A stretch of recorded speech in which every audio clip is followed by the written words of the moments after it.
Very good morning to all of you.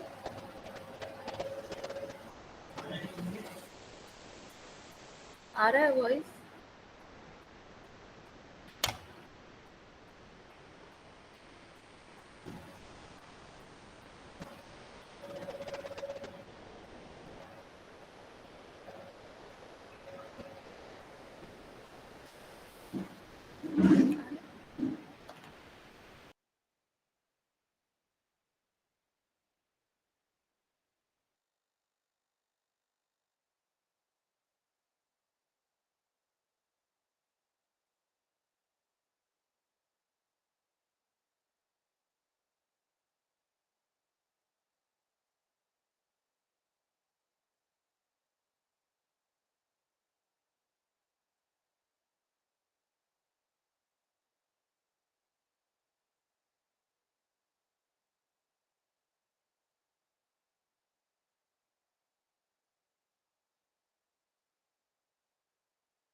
Very good morning to all the researchers. Welcome to the first session of day 6 of 6 days faculty development program on IPR research publication ethics and manuscript preparation. Today our first session keynote speaker is Dr. Prasanna Sarma sir. Sir is currently working as a professor and proctor in Amity University, Chhattisgarh. Sir has more than 34 years of teaching experience and 4.5 years of industrial experience. Sir has published paper 10 in National Journal and 12 in International Journal. Sir is also a member of Board of Studies of CSVTU, Government Sarguja University and ITM University. Sir is also a member of editorial board and reviewer of Asian Journal of Chemistry, Global Research and Development Journal of Engineering. He is also awarded with the S.P. Radhakrishnan National Teachers Award, Global Award for the Excellence in Education Service as Distinguished Faculty in 2019. Sir's achievement cannot be summarized in this short span of time without taking much time. Now I request Dr. Prasanna Sarma sir for his session. Sir, please. Okay, am I audible, ma'am? Will you please confirm? Hello, good morning. Am I audible? Yes, sir. Yes, sir. Yeah, thank you, thank you. So, very good morning to all of you, and very nice to see many of the participants once again in the FDP of Bhilai Institute of Technology, Raipur. Because I have been once more as a resource person in BIT Raipur FDP, and this is my second chance to. I'm very happy to join hands with the BIT Raipur once again. Just I have to share my presentation first here.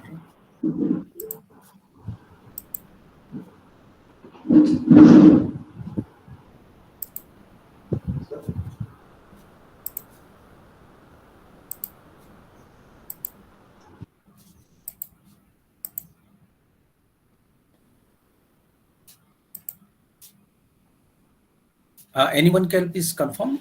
Can you see here my presentation? Yes, sir. Absolutely, it is visible, and your audio also audible, sir. Thank you, thank you, thank you. So this is nothing very special or any kind of very heavy material I'm going to share with you in this FDP regarding with the intellectual property right, how to write the research paper, how to maintain your quality of research paper. I think many of these senior members and the expertise has already shared with you in this FDP in earlier 22nd to 26th August. So today my topic is a little bit divert from this IPR core section. I'm going to focus about the how to make approach for the conservation of our traditional knowledge. And our traditional knowledge is a very broad range and vast range. So we can't summarize in a single manner or a single point of view. You can say in a 1 hour. So again I make summarize my this presentation, my this knowledge sharing with specified to some very little portion of the national and many of the portion in Chhattisgarh traditional knowledges. uh, again I want to share with you ki I'm going to focus how to make conservation to what are the steps we can do for the conservation of our traditional knowledges. So, in very first, if you can see in my slide number 2, that is, as usual, it is abstract or you can say introduction part. All of you know that ki intellectual property rights are basically they are award the creator or a designer for reflective redeems and for promotion of their ideas in a new dimension. Uh, in a manner of IPR, maximum time we are focusing on the business exercise, or you can say in a scientific thoughts and many of the innovations. They are claiming their patents and they go for the production rights through IPR, and obviously the need of attention to IPR is to give them impact the support of financial, mechanical, and cultural advancements. So when I focus my main area, that is the traditional knowledge. So traditional knowledge are nothing but only they are stories. They are some basic things, practices, and they are some of the art and culture. And traditional knowledge is transferred through one generation to another generation, one person to another person, one community itself, branching with senior to junior.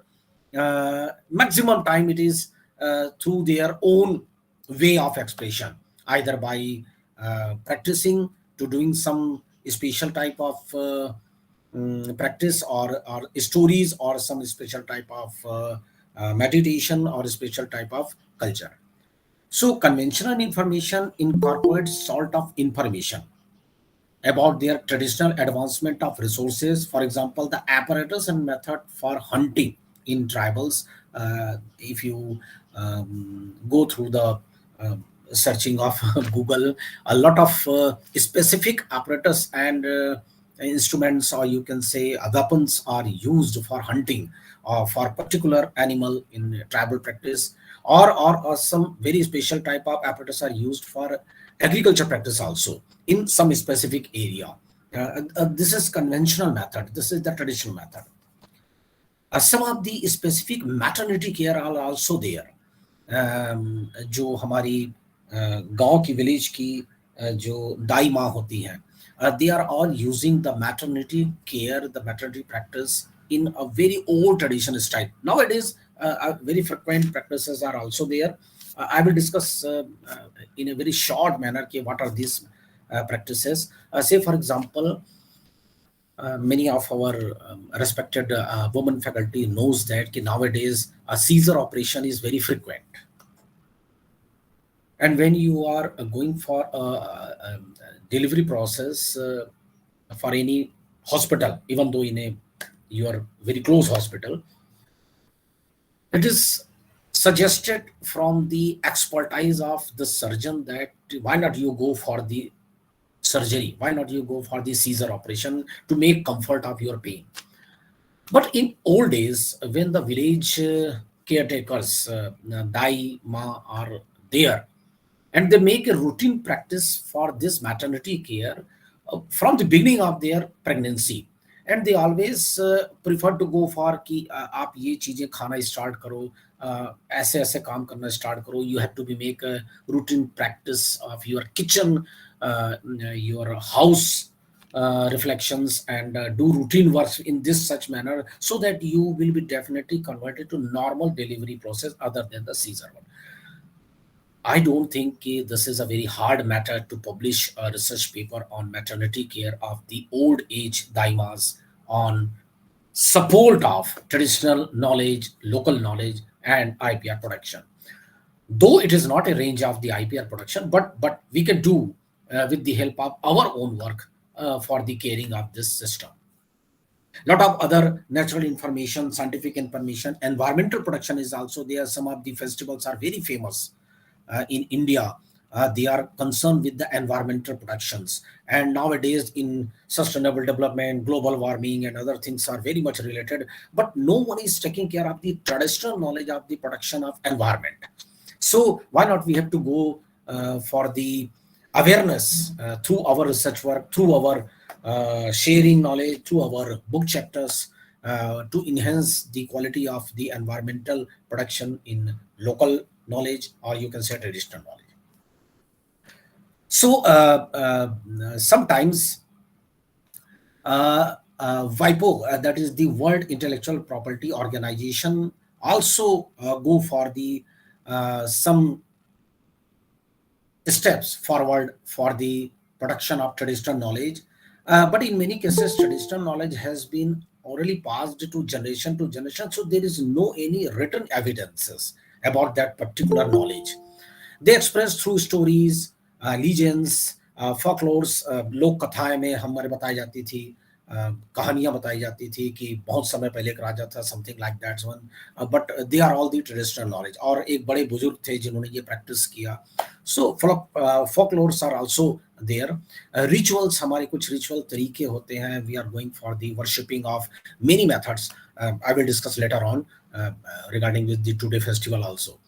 Some of the basic songs are there, and even the laws, some of the laws are there.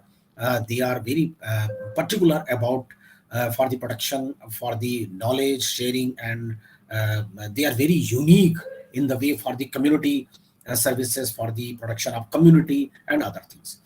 So traditional knowledge are typically distinguish our community from others, and some communities traditional knowledge takes and personal and spiritual meanings, and many more. Some communities depend upon their traditional knowledge for survival.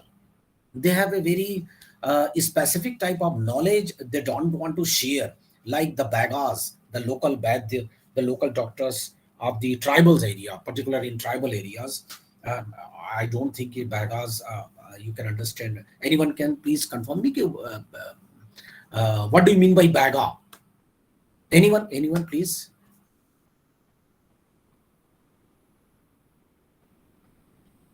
Who is a baga?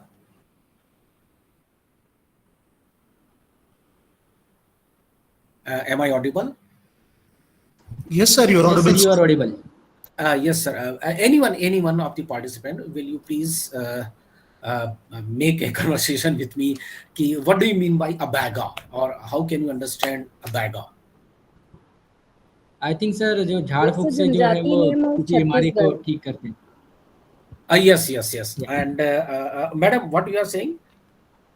Sir, it's a जनजाति name of Chhattisgarh. Chhattisgarh में जो जनजातियां हैं उसमें से ये बैगा एक जनजाति है. Very correct, very correct. Baga Janjati is also spread up to the very nearby part of the MP and in Maharashtra, in Odisha also. So Baga, आपने बिल्कुल सही बोला कि झाड़ फूक करने वाले या लोकल ट्रीटमेंट के तरीके को नॉलेज से शेयर करने वाले होते हैं. सो बैगास का जो एक ट्रेडिशनल नॉलेज है, उनके सर्वाइवल में काम आता है, उनका इकोनॉमिकल कंडीशन करते हैं, उनके इनकम को इनहेंस करने में मदद करते हैं. But there is little bit difference between the अंधविश्वास and the real things. Some of the beggars are making benefit of their knowledge or their you can say society community कि हम बैगा है तो we are doing something like that and you have to do this one. But the real bagas, they are related with this some sort of treatment process, some sort of very specific process. I just want to share here one knowledge that I go for the scientific background also once a time. During a rainy season, it is a very frequent practice in villages to go in a field on an open area, and a lot of snake and that scorpions are also there. So हमारे गांव में एक आदमी था जो field की तरफ जा रहा था और वहां पे उसको इस स्कॉर्पियन ने बिच्छू ने काट लिया. Everyone knows that कि my father was doctor, so he was very much aware about that condition कि ये 24 hours तक उसका झंझनाहट रहेगा and the sensation will be continue down after 12 to 13 hours और उसके बाद उसका वो ठीक हो जाएगा. उसके लिए कुछ पेन किलर की जरूरत पड़ती है और nothing else to be there, क्योंकि जो स्कॉर्पियन उन्होंने देखा था it was not so much poison. It's a knowledge. So but the psychological condition is there कि उस आदमी को लगा कि ये डॉक्टर क्या ठीक करेगा मुझे, और वो एक बैगा के पास गया. तो बैगा ने बड़े तरीके से उसको बिठाया, एक ऐश लिया, राख लिया अपनी जो हम कंडे वगैरह जलाते हैं उससे, है ना, काउडंग जलाते हैं उसका, और बाकायदा कुछ झाड़ फूक किया और उसको आंख में आंख मिला के बात करने लगा. It's a part of psychological treatment. तो उसके बाद में वो बोलने लगा कि हाँ मुझे कुछ ठीक लग रहा है, समथिंग लाइक दैट, ऐसा वैसा. इस बीच उसने एक काम किया. He takes some little balls of fertilizer urea. I want to repeat, this is a fertilizer urea. Little balls, छोटे छोटे balls होते हैं यूरिया के, आप लोग ने देखा होगा. उसको लिया उसने और वो छोटा सा पानी में कुछ ऐसा ट्रीट करके मंत्र मंत्र पढ़ने का कुछ किया, और जिस जगह पे स्कॉर्पियन ने बाइट किया था वहां पे उसने रख दिया. थोड़े समय के बाद में जिस बंदे को, जिस आदमी को स्कॉर्पियन ने बाइट किया था, बिच्छू ने काटा था, वो बड़े अच्छे से शेयर करने लगा, मेरा दर्द कम हो गया. झंझनाहट थी उसके बॉडी में, शिवरिंगनेस था, लेकिन दर्द कम हो गया था. उसने बोला अब रिलैक्स लग रहा है, सो जाऊंगा मैं. What he was done with the use of that urea balls and other things. उसमें कुछ पाउडर का, राख का, ऐश का मिलाया, यूरिया बॉल को थोड़ा पानी गर्म करके एक बड़ा सा गोला बनाया, रख दिया. When I discussed this case with one of the biotechnologists and medicinal expert in Mekara Medical College Hospital, Raipur. Not very much sure, but some sort of chemical reactions are there in between the water and that urea part. That may be a release of certain type of chemical that suck out that particular area को उसने zero बना दिया होगा. That make a senseless area, that particular area where जब bite किया हुआ था. जब वो सेंसलेस हो जाएगा तो दर्द का पता नहीं चलेगा. It was the knowledge shared by me to expertise of the medical hospital. But उस दिन मुझे लगा कि यदि ये ट्रेडिशनल नॉलेज है, उसके पीछे कुछ साइंटिफिक बैकग्राउंड है, तो जो लोग फायदा उठाते हैं, those who are very notorious type of people, no doubt इसे बंद करना जरूरी होता है, हर बीमारी में अच्छा नहीं होता है, लेकिन इस प्रैक्टिस को उसने एक लोकल नॉलेज के रूप में रखा है कि why not we have to use a balls of urea with certain ash powder, जिसको मिला के बड़ा सा बॉल बनाया पानी में और उसको उस जगह पे रख दिया जहां पे बाइट हुआ था, तो वो सेंसलेस हो गया थोड़े समय के लिए, बिकॉज ऑफ सर्टेन केमिकल्स. अभी उस पर कोई रिसर्च नहीं हुआ है, कोई ऑथेंटिकेशन नहीं है, but why not we have to go through that particular tradition knowledge, कि ये भी एक नॉलेज का शेयरिंग हो सकता है. देखिए, कोई भी ट्रेडिशनल नॉलेज जब तक के साइंटिफिक एंड रैशनल नॉलेज पे नहीं होगा, वी कैन नॉट क्लेम कि we are go for the IPR knowledge और प्रोडक्शन राइट्स, क्योंकि उसका कोई बैकग्राउंड नहीं है कि मैंने ऐसे किया कि काली बिल्ली ने रास्ता काट दिया तो मेरा दिन खराब हो गया. ये बड़े अजीब सी बात है. किसी विधवा को हमको सार्वजनिक तौर पे सामने नहीं लाना चाहिए. This are not the things. But हमारे कुछ फेस्टिवल्स हैं, there are lot of festivals, I will discuss you later on, जिसमें कुछ साइंटिफिक बैकग्राउंड होते हैं. So the traditional knowledge is not so called because it's antiquity. It is living body of knowledge that is developed, sustained and passed from one generation to another generation. एक community जो होती है उसका cultural और spiritual identity में भी मदद करती है. So as such it is not easily protected by the current intellectual property right system. And I want to share with you the International Convention on Traditional Knowledge. It was happened 15 years back in Boston, but still the fighting is going on.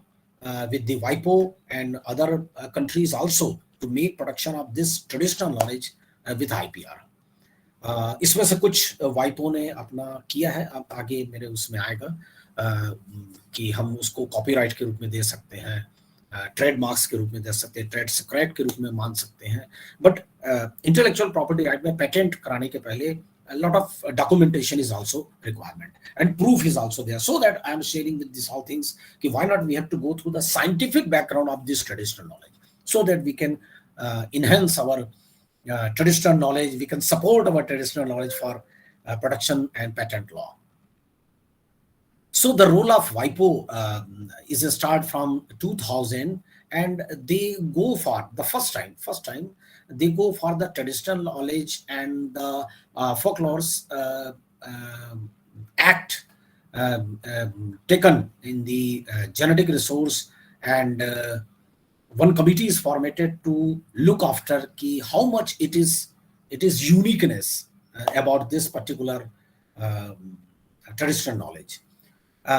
Day by day in 2009, they agreed to develop an international legal instrument, or you can say the legal aspects that would give traditional knowledge or genetic resources. Genetic resources are very much related with our rice culture in Chhattisgarh and the unique nature of the rice production, and traditional culture expressed by the your lok kathaएं and effective production.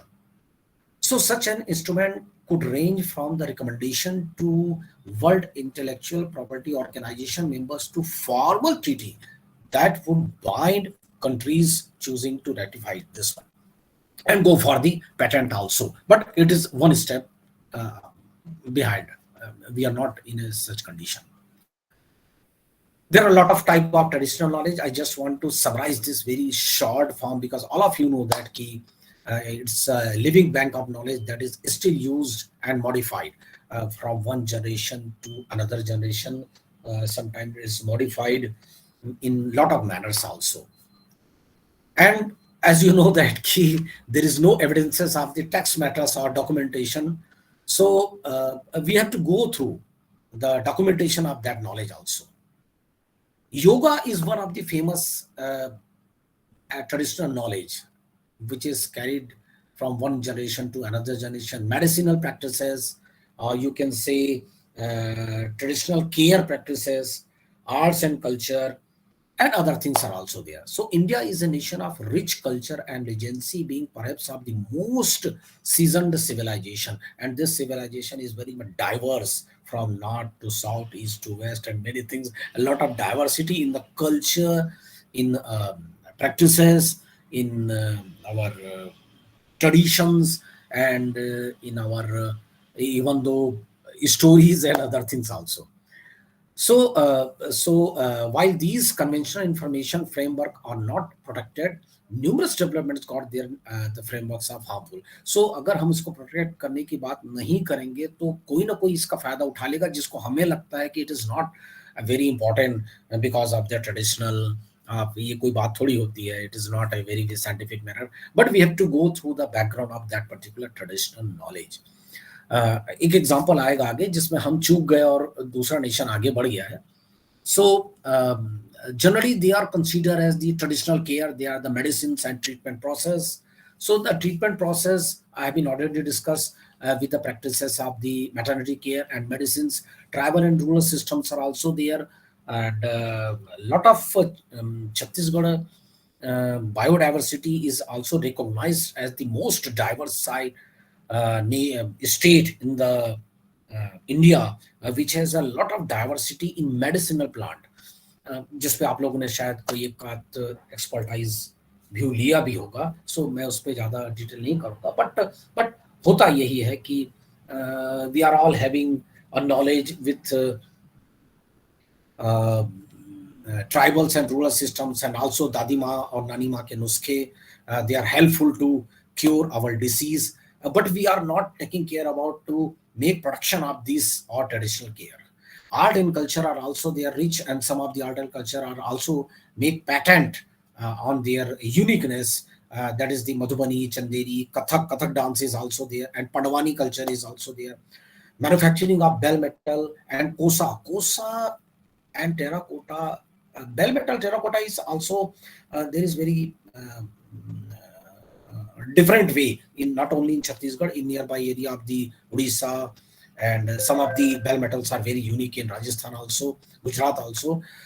Terracotta is also there in some southern part of our country and north countries also, north area also. And kosa, specified kosa, we can go for that kosa. Ki the culture of that resham ka kida is very unique in our Champa, Jajgir and other area. As compared to the Gujarat and Rajasthan. It has a very unique quality of kosa making. So we can go for the quality manners of that particular type of kosa also. So one new dimension I want to share with you, and this is like a traditional cuisines, and also become an remarkable traditional knowledge for productions. In International Convention on Traditional Cuisines, the Convention on Biological Diversity and the Agreement on Trade-Related Aspects, Intellectual Property Right, that has happened in October 3, 2000, paragraph 33, and mentioned that if there is any special type of traditional cuisines, पकवान, dishes, जो आपके होते हैं खाने पीने की चीजें, यदि वो ट्रेडिशनली कुछ है और उनके पीछे कोई एक स्पेसिफिक रीजन है, they are supporting for human life development or human support system, not destroying in nature. So why not we have to go for the production? So Copyright Act can be done here. All of you know that the traditional cuisines pakwans are there. A lot of varieties are also there from north to south, east to west. Punjab ki lassi से लेके आगरे का पेठा and other things are also very famous. Idli dosa and very much, and Hyderabadi biryani is also there. But in focusing on especially for the CG, that is the Chhattisgarh traditional knowledge. And when I focus on Chhattisgarh traditional knowledge, very popular dish is there. Can anyone recognize this dish? ये क्या चीज है आपके screen पे जो दिखाई दे रहा है? Hello. Yes, sir. Farah. Farah. This is Farah. What is the uniqueness of this Farah? Anyone can please share so that I can understand that you are a regular user of this Farah. What is the uniqueness in this Farah?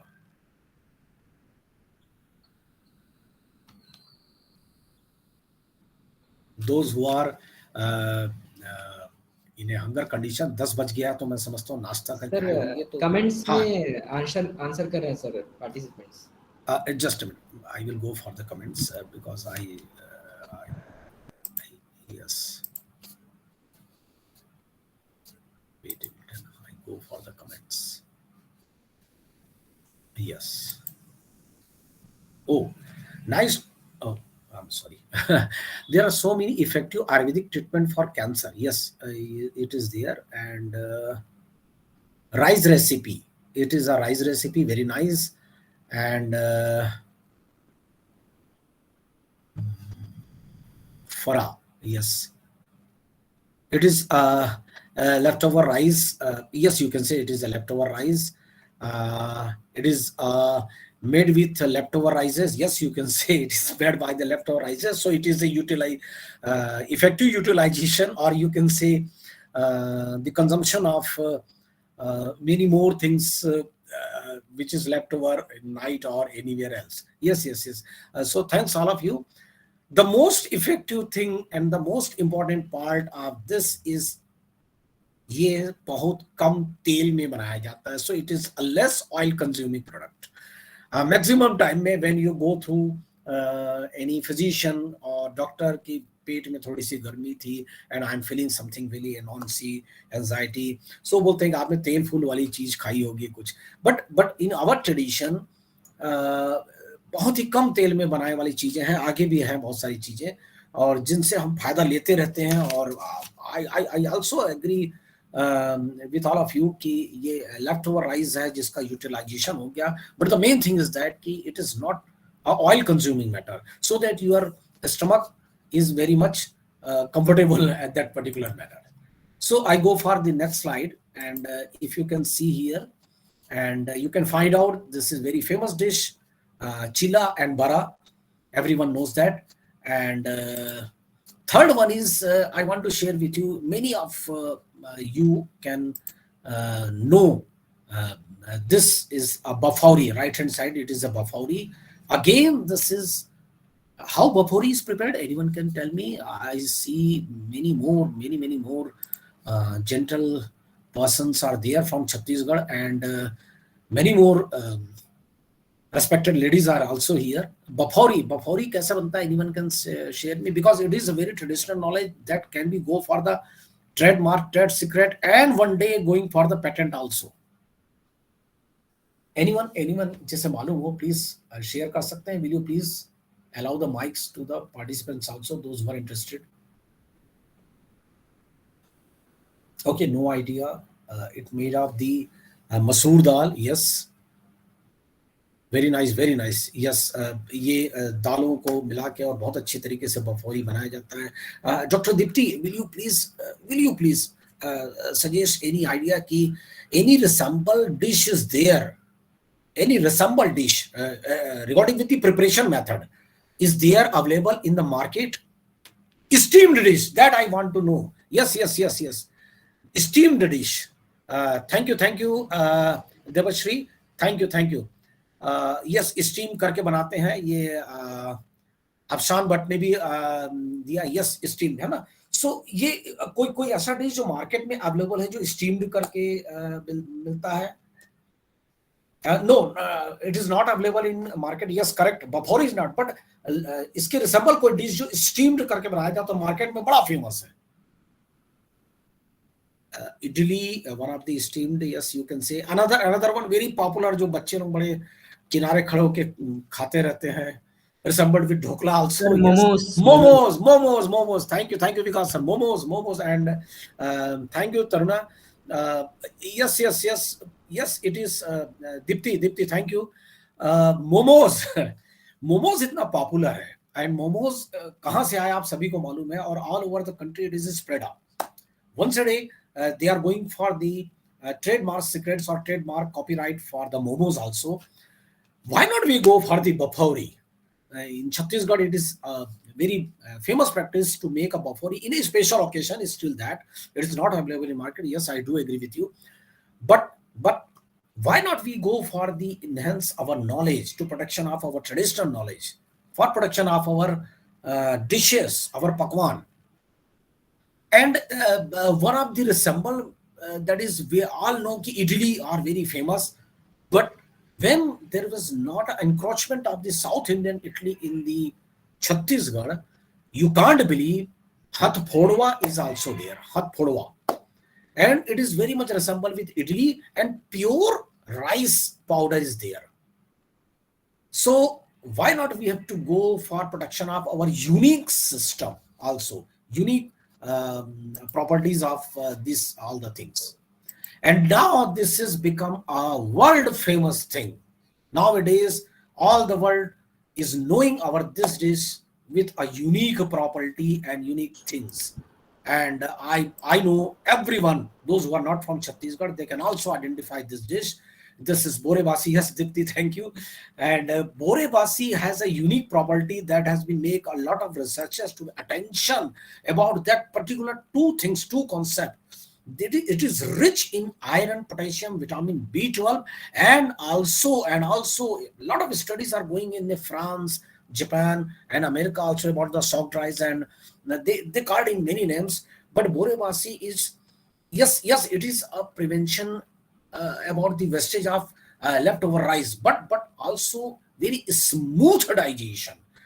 And latest research is also concerned with the production of our yes, it helps to reducing sugar. Yes, very nice. And cooling nature is also there, specified in a very hot days of the summers.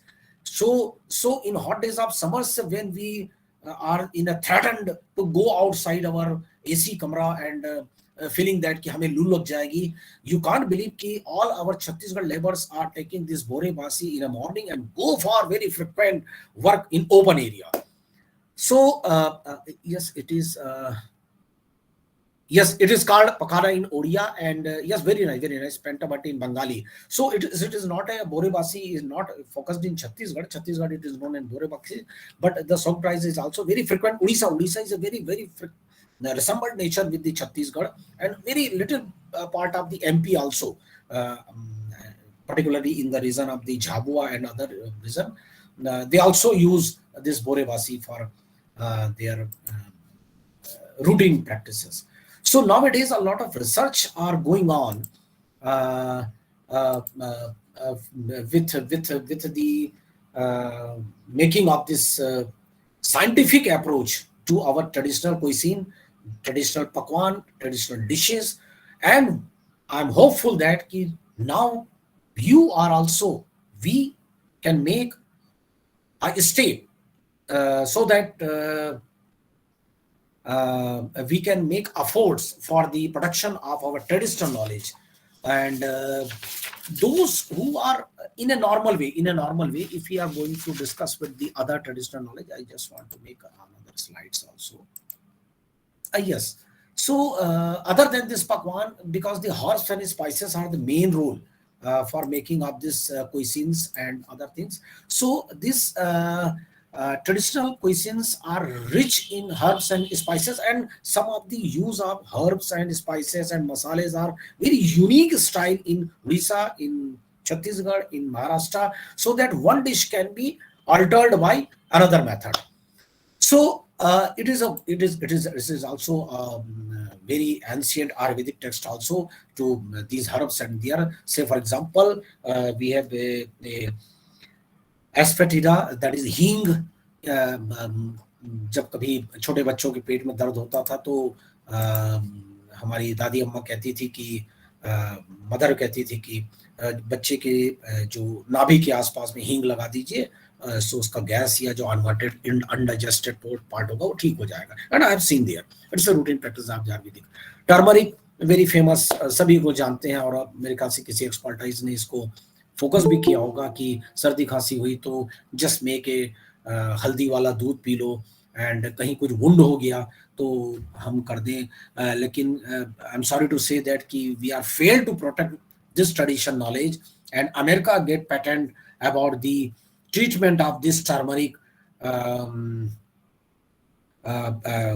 for the recovery of the wound area, और उसने patent करा लिया और हम देखते रह गए. Same ऐसी यदि आपको मैं एक चीज और शेयर करूं other than this part, if you are a very enthusiastic and habitual of the tea, चाय के आप लोग हैबिट होंगे, सो बड़ा अच्छा लगता है चाय पीने से, रिफ्रेशमेंट आ जाता है, समकीन है.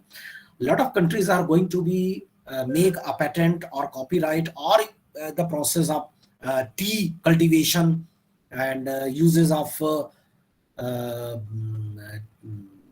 tea material in other practices also. So skin illness treatment is also there, patent by one of the nation, that is done with the help of a tea, used tea and tea bags also. So I'm not going to focus about कि ये हमसे गलती हो चुकी है, but आज तक जो हम नहीं कर पाए, तो why not we have to make through this knowledge sharing and as a part of a scientific approach.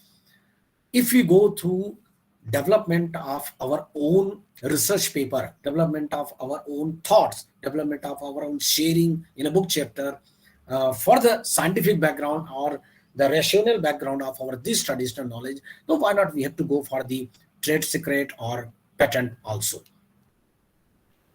And sometimes yoga is also considered as very much traditional knowledge, but nowadays yoga become a internationalization, and the body posture, sitting posture, food taking posture is considered as the most effective way for the digestion and working of your alimentary canal system. जब हम पुराने जमाने में कहते थे जमीन में बैठ के पालती मुड़ के बैठना है और खाना खाना है, so धीरे धीरे समय बदलता गया, and we go for the advancement of dining table culture and other culture also. So we don't bother about that कि अरे ये तो होते रहता है, कोई बड़ी बात नहीं है. But nowadays the Western countries, if you see कि ये जो बच्चों के कार्टून आता है बड़ा फेमस है, Japanese cartoon. Will you please remember the name of that cartoon? Nobita anyone can कुछ याद आता है? नोबिदा क्या क्या डोरेमोन, प्रोनाउंसिएशन है? डोरेमोन। डोरेमोन एंड नोबिता, है ना? सो वो डोरेमोन में आप देखेंगे कि जब कभी बीच में दिखाता है कि all the families are get together for food materials और ड्रिंकिंग सम टी, उनके बैठने का एक स्टाइल बड़ा यूनिक रहता है और वो वैसे ही बैठ के इनटेक करते हैं अपने फूड मटेरियल्स को. That particular traditional knowledge and style can also go for the our IPR protections, but takes a time. So on my next, I want to go for some more things. Yes. मैं आज चूंकि इत्तेफाक से आपने मुझे बुलाया and this is a very special day for Chhattisgarh, Maharashtra, some part of the MP, Telangana and Karnataka. Today festival is Pola festival. Anyone can say what is Pola festival so that I can go for the another knowledge sharing. What is Pola festival and how today we are going to celebrate the Pola? Anyone please?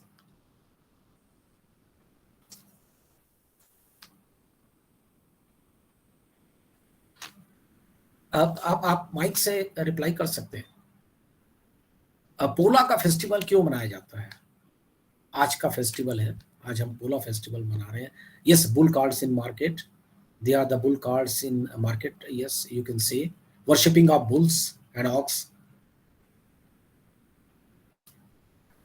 Toys, yes, toys को हम लाते हैं घर में, पूजा करते हैं. But what is the reason? क्यों ये हम टॉयज ला रहे हैं, पूजा कर रहे हैं? What is the reason?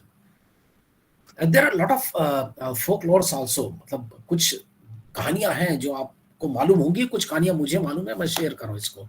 Harvesting, yes, it's related with the festival of agriculture practices. To be very frank, as per the old practice of our Chhattisgarhism, particularly in Chhattisgarhism, a lot of practices also there in Telangana and Karnataka, coastal area of this.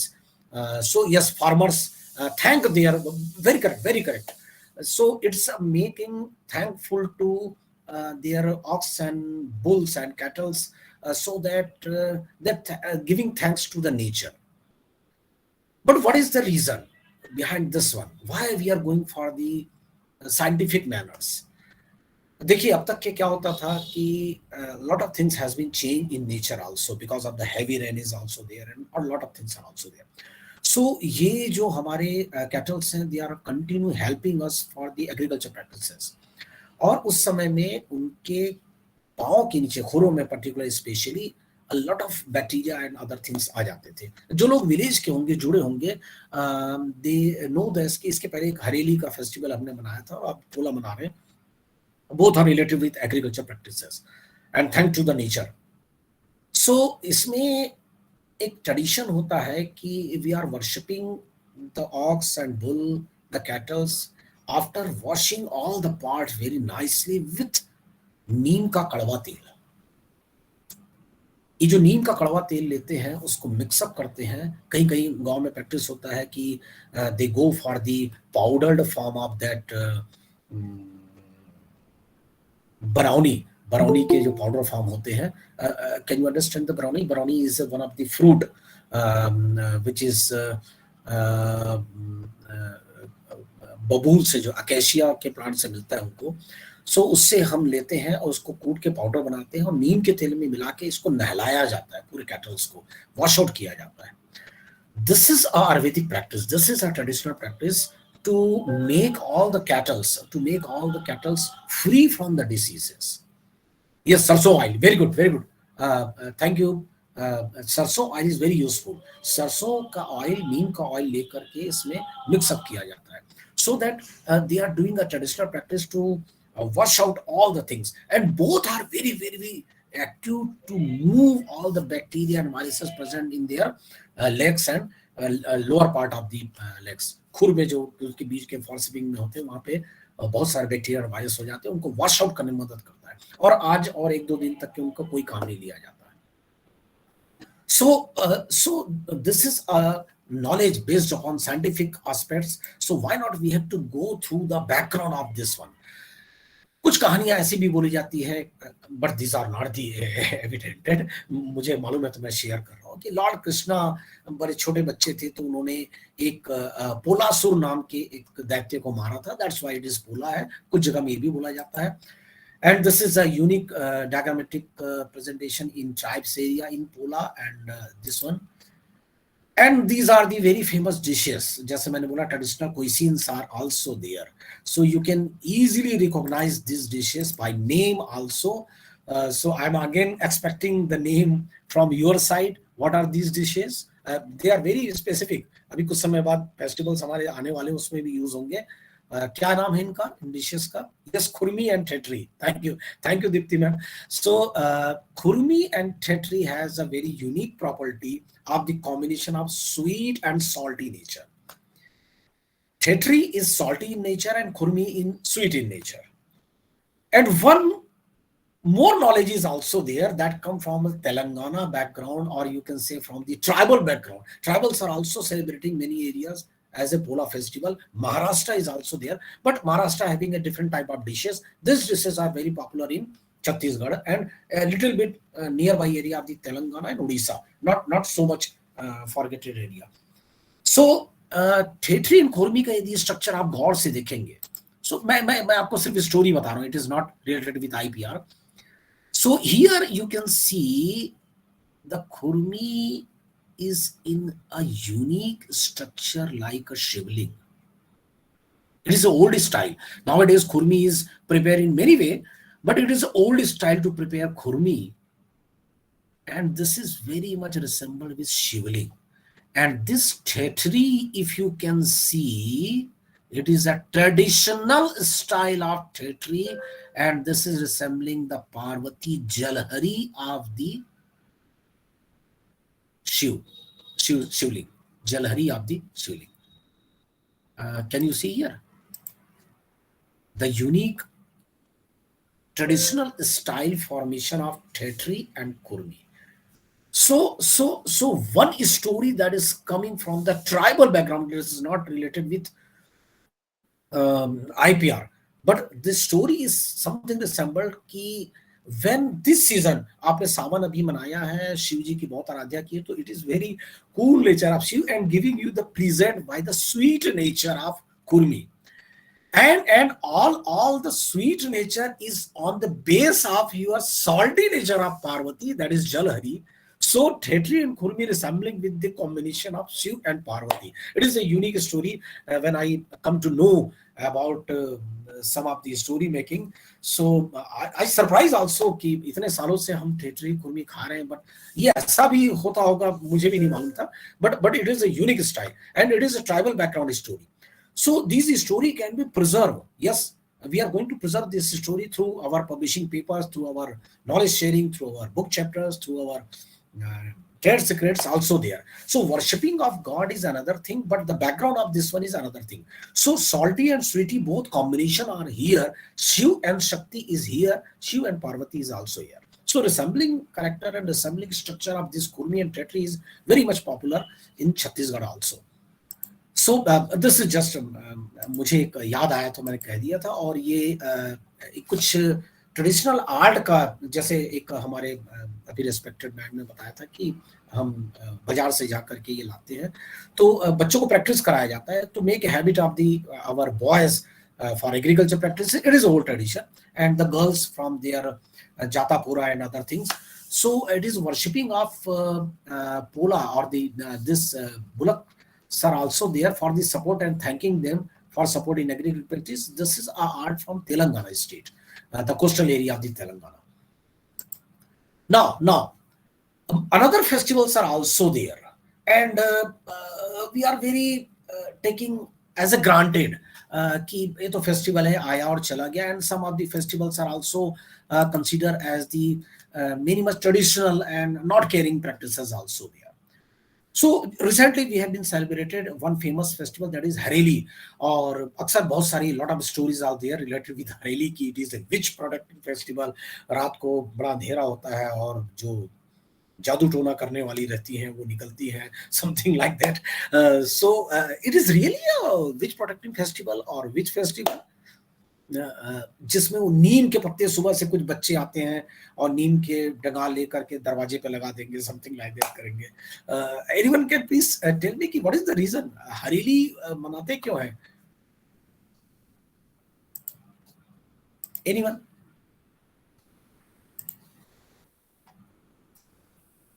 Anyone, please? I'm very happy that you are all active in my session. Thanks to all of you. Hareli का बनाने का reason होता है thanks to the nature.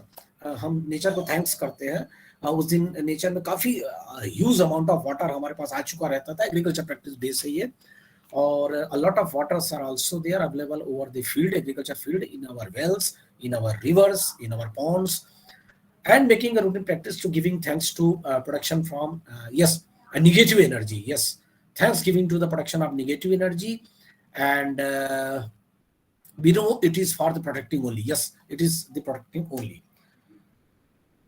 Those who are related with the village practices, these are all purely based upon the agriculture festival. So maximum festival is focused on the village practices. आप city पे बहुत सारी चीजों को नहीं देख पाते हैं, टाउनशिप में आपको नहीं देखने मिलता है, but I want to share with you what is the real reason.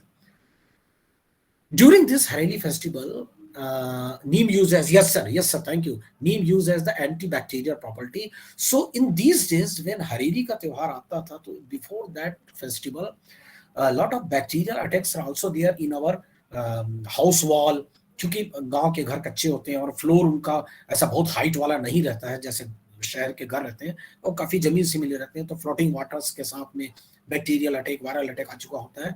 सो नीम के पत्तों का वहां लगाए जाना एक प्रकार से रहता था कि विथ द एयर्स अगर कुछ बैक्टीरिया या फंगल्स आ रहे हो तो उसका प्रोटेक्शन मिले। Number one, there is routine practice and the scientific background of celebrating this Hareli festival is one of the great practice in villages. जो विलेज से जुड़े होंगे वो समझ जाएंगे बातों को।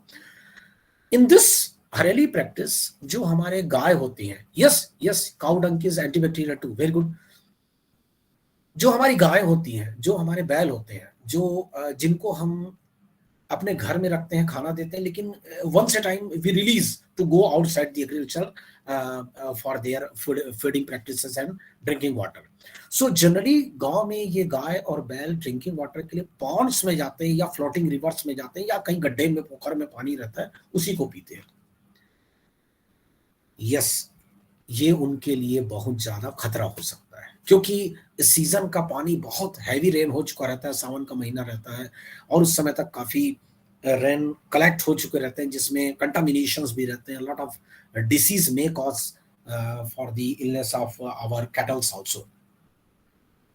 सो आपने जो लोग विलेज में होंगे देखे होंगे, जो हमारे यादव भैया लोग रहते हैं, जो दोज राउट्स होते हैं, they are having a traditional knowledge to make a लोंदा। आटे की लेई में नीम की खली, थोड़ा सा कड़वा तेल, थोड़ा सा बबूल के कांटे वाला पोर्शन, हींग, और ये सब मिला के आटे का एक बड़ा सा गोला बनाते हैं और उससे वो खिलाते हैं गाय को, और फिर उसकी पूजा करके थैंक्स बोलते हैं।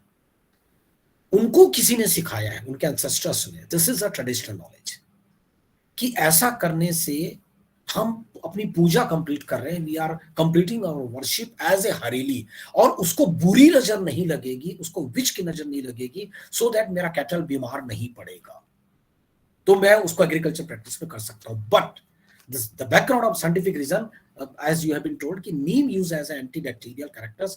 सो नीम की खली और नीम का जो पेस्ट बना के उसको आटे की लोंदी के साथ खिलाया जाता है, उसमें थोड़े से बबूल की पाउडर्स को भी मिलाया जाता है, कड़वा तेल मिलाया जाता है।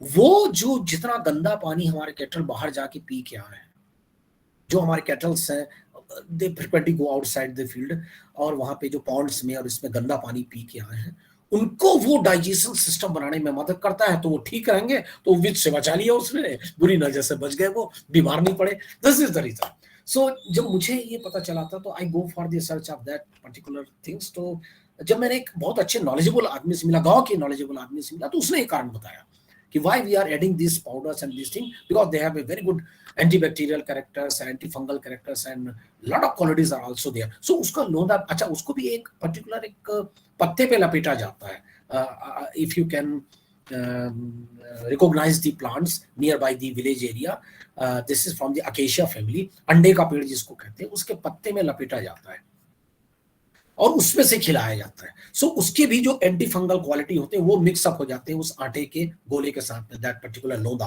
That is called the Lodha of, आटे का गोला बनाते हैं और गीला रखते हैं उसको, सो दैट कि the cows and cattles can intake very easily without shocking in the throats. So उसको लेने के बाद में जब उनका डाइजेशन सिस्टम अच्छा रहेगा तो नेचुरली उनकी तबीयत खराब नहीं होगी, वो उनका कोई होगा नहीं, तो हमको लगता है बुरी नजर से बच गया। So it is like this one. Second thing, this is not very much sure. I'm going to share with the second knowledge, the scientific knowledge. अभी कुछ दिनों के बाद में जो हमारे रेस्पेक्टेड वुमेन्स हैं, they are going for the celebration of Teeja, और तीजा के पहले दूज के दिन यानी कि before the night of Teeja they take kadu bhat, kadu चावल है ना, करेला एंड चावल है ना। Anyone can tell me the reason कि why they take this karela as specific days of that particular? उपवास के पहले ले रहे हैं, 24 आवर्स का उनको बिल्कुल निराहार रहना है, पानी भी नहीं पीना है। So why they take this karela as a dish? कोई बता सकता है?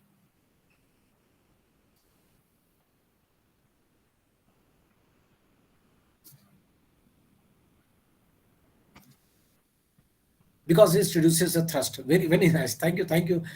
Because your fast is for 24 hours without any taking water and anything, and the property of that bitter part of that dish is that it reduces the thirst, because it gives you a so much integrated power inside your body. This is not a research paper, this is not a published paper, it is just a traditional knowledge coming from any of the sources, and I have been heard from many of the senior members of regular Ayurvedic practices. मैं उससे जो share कर रहा हूँ। सो उस समय में जो आप करेले के साथ ये चावल खाते हैं तो it reduces your thrust property for next 24 hours. And at night, it is a routine practice to take a milky item before start of that fast and in the ending of the fast. Can anyone recognize the name? Sweet hota hai before starting the fast and breaking the fast, that tija. Anyone who knows about this?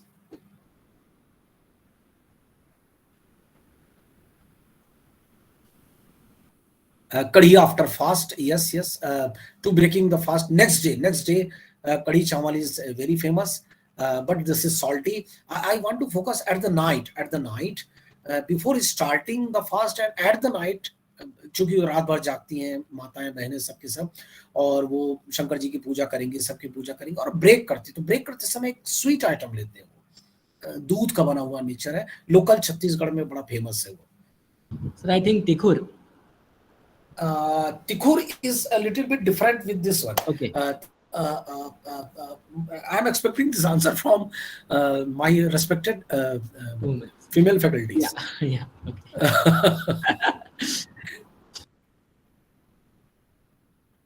Anyone heard the name of Bhimsa? Anyone heard the name Bhimsa? This is very famous in Chhattisgarh. Okay. So, bhimsa is a sweet material prepared by the treatment of some lemon to your milk. जैसे milk को फाड़ के अपन पनीर बनाते हैं, तो उसके ठीक पहले का एक होता है जिसको अपन फिल्टर करके एक बहुत ही स्वीट, उसमें शक्कर मिला दिया जाता है, स्वीटी आइटम बनता है और बिल्कुल वो लिक्विड ही रहता है। Yes, like chhena, you are very correct, like chhena, but छेना में क्या होता है, नीचे बहुत सारा रेसिडुअल मटेरियल होता है, इसमें बहुत कम रेसिडुअल मटेरियल होता है, लिक्विड ज्यादा होता है, लिक्विड पोर्शन ज्यादा होता है, रेसिडुअल बहुत कम होता है। So this bhimsa help you again for making your body with full energy, क्योंकि आप देखेंगे वो तीजा के दिन कुछ लोगों को हेडेक होना स्टार्ट हो जाता है, someone feeling very dry in thirst. So उन लोग क्या करते हैं कि ये भीमसा और ये करेला खाने के बाद में, करेला दिन में खा लिया, रात को भीमसा, तो उसके बाद जब स्टार्ट करते हैं और जब ब्रेक करते हैं, तो ब्रेक करते समय भी उनके थ्रॉट में वो प्रॉब्लम नहीं आती है कि जो 24 घंटे से पानी नहीं पिए हैं तो कुछ परेशानी हो जाए, अचानक कुछ एलर्जिकल चीज आ जाए सामने, ऐसा कुछ भी नहीं होता, या कुछ रिफ्लेक्शन आ जाए तो उसको इंटेक करने से इंस्टेंट एनर्जी मिलती है, बिल्कुल ग्लूकोज को जैसे घोल के पीते हैं वैसे इंस्टेंट एनर्जी मिलता है ये, और that support for the body energy for working their normal routine work without any tiredness and any other problem. So this is one of the tradition.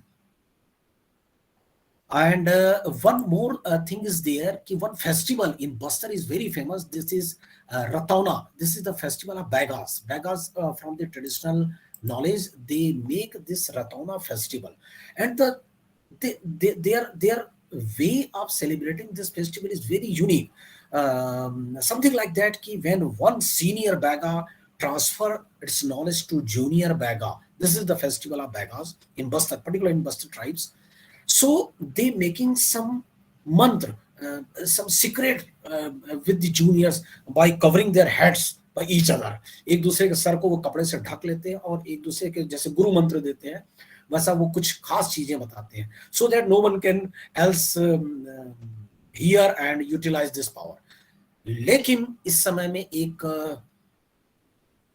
Ethical worship भी करना होता है कि मैं इस नॉलेज का गलत उपयोग नहीं करूंगा. I am going to serve this society for the benefit of humanities. ये वहां पे एक मंत्र लेना पड़ता है, एक शपथ लेनी पड़ती है. उसी समय में they also give some idea about the utilization of जड़ी बूटी, that Ayurvedic herbs and other things, कि उसको कितना गर्म करना, कितना हड़जोड़, आप सभी ने सुना होगा हड़जोड़ नाम है, जो हड्डियां टूट जाती हैं उसको लेकर के जो ट्रेडिशनल हमारे गांव के जो वैद्यराज होते हैं वो काम करते हैं कि उसका कुछ लेप बनाते हैं, पर्टिकुलर लीव्स में उसको स्प्रेड अप करते हैं और जहां हड्डी टूटी उसके ऊपर लगा के 4-5 दिन के लिए उसको छोड़ देते हैं. इन दिस टाइम में, दिस फेस्टिवल में, रतौना में, वो उसको ट्रांसलेट करते हुए बताते हैं अपने जूनियर को या अपने शिष्य को बताते हैं कि what is the secret of that particular warming nature and that particular mixing of the paste over the leaves. तो वो कितना मिलाना, क्या करना, this is a traditional knowledge. वो पर्टिकुलर चीज को हमें प्रोडक्शन के लिए काम करना पड़ेगा, so that we can go for this. One of the festival, it is not very much scientific background, it is an environmental background, that is the Bhojli. It is a friendship with the nature. Bhojli is friendship with nature, and in old days, it is not a culture of nowadays, even though in a villages ये गायब हो चुका है. मैं रहता हूँ इसलिए मुझे मालूम है, लेकिन अभी भी कुछ विलेज में भोजली होते हैं जो गेहूं की बालियों को कुछ एक टुकनी में लगा के एक दूसरे से ट्रांसपोर्ट करते थे और उसको फ्रेंडशिप मानते थे. And when one friend is bonded with Bhojali, तो वो एक दूसरे का नाम नहीं लेते थे, वो उसको भोजली के नाम से संबोधन करते थे. Say for example, how are you mister Dubey, how are you mister Sharma, वो नहीं बोलते थे how are you Bhojli, I am fine Bhojli, something like that. So उस समय में ये, it is not only the conversation method, it is not only the exchange of that particular जौ के जो, सॉरी, बोली के जो निकले हुए जौ रहते हैं उनको, but it is also make a practice and agreement between two friends कि आज के बाद हम इस स्पीसीज को बचाने में काम करेंगे, इस स्पीसीज को डिस्ट्रॉय नहीं होने देंगे, इस स्पीसीज का कोई नुकसान होगा तो हम वहां खड़े रहेंगे दोनों मिलके. So it is a friendship with nature and for the protection of nature also. On my next, I think that's subject. How much time I have, ma'am?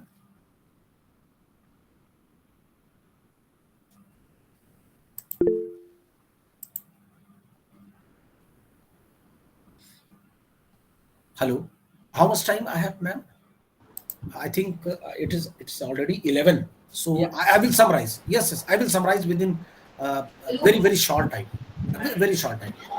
So, World Intellectual Property Organization is working continuous for the creating heritage projection with the providing training and managing intellectual property right for traditional knowledge also. The techniques, know-how, practices, skill and innovation related से biodiversity, agriculture practices, हमारे agriculture practice में uniqueness बहुत ज़्यादा है. So, for this particular traditional knowledge, the intellectual property rights are going to become a defensive and positive protection also. The defensive protection is related with not to come any other community in my community to take over my knowledge. मैं पहले ही बता चुका हूं, जैसे हल्दी के case में हमें बहुत बड़ा धोखा हुआ है कि यूएस पैटेंट कर चुका है हल्दी को लेकर के, वुंड ट्रीटमेंट में हम पीछे रह गए हैं. So we don't have to be make this one, but the positive productions are also there कि हमारा नाम लेकर के, हमारा ब्रांड नेम लेकर के कोई अगर यूज करता है तो it is use for the commercial exploitation also, like dance practices of Kathak and other things, special dishes like Hyderabadi biryani and other things. So we can make this one. But the sui generis systems is also there, the one that is its own kind. My own kind is very famous, जो मैंने बनाया हुआ है, मैंने जो practice में किया हुआ है, that may be utilized for the commercial method from anyone, but this is copyright is with me. So no one can utilize this one. The genetic resources can also be embedded and utilized for the invention based upon the developing using genetic resources. एक छोटी सी चीज मैं आपसे share करना चाहूंगा.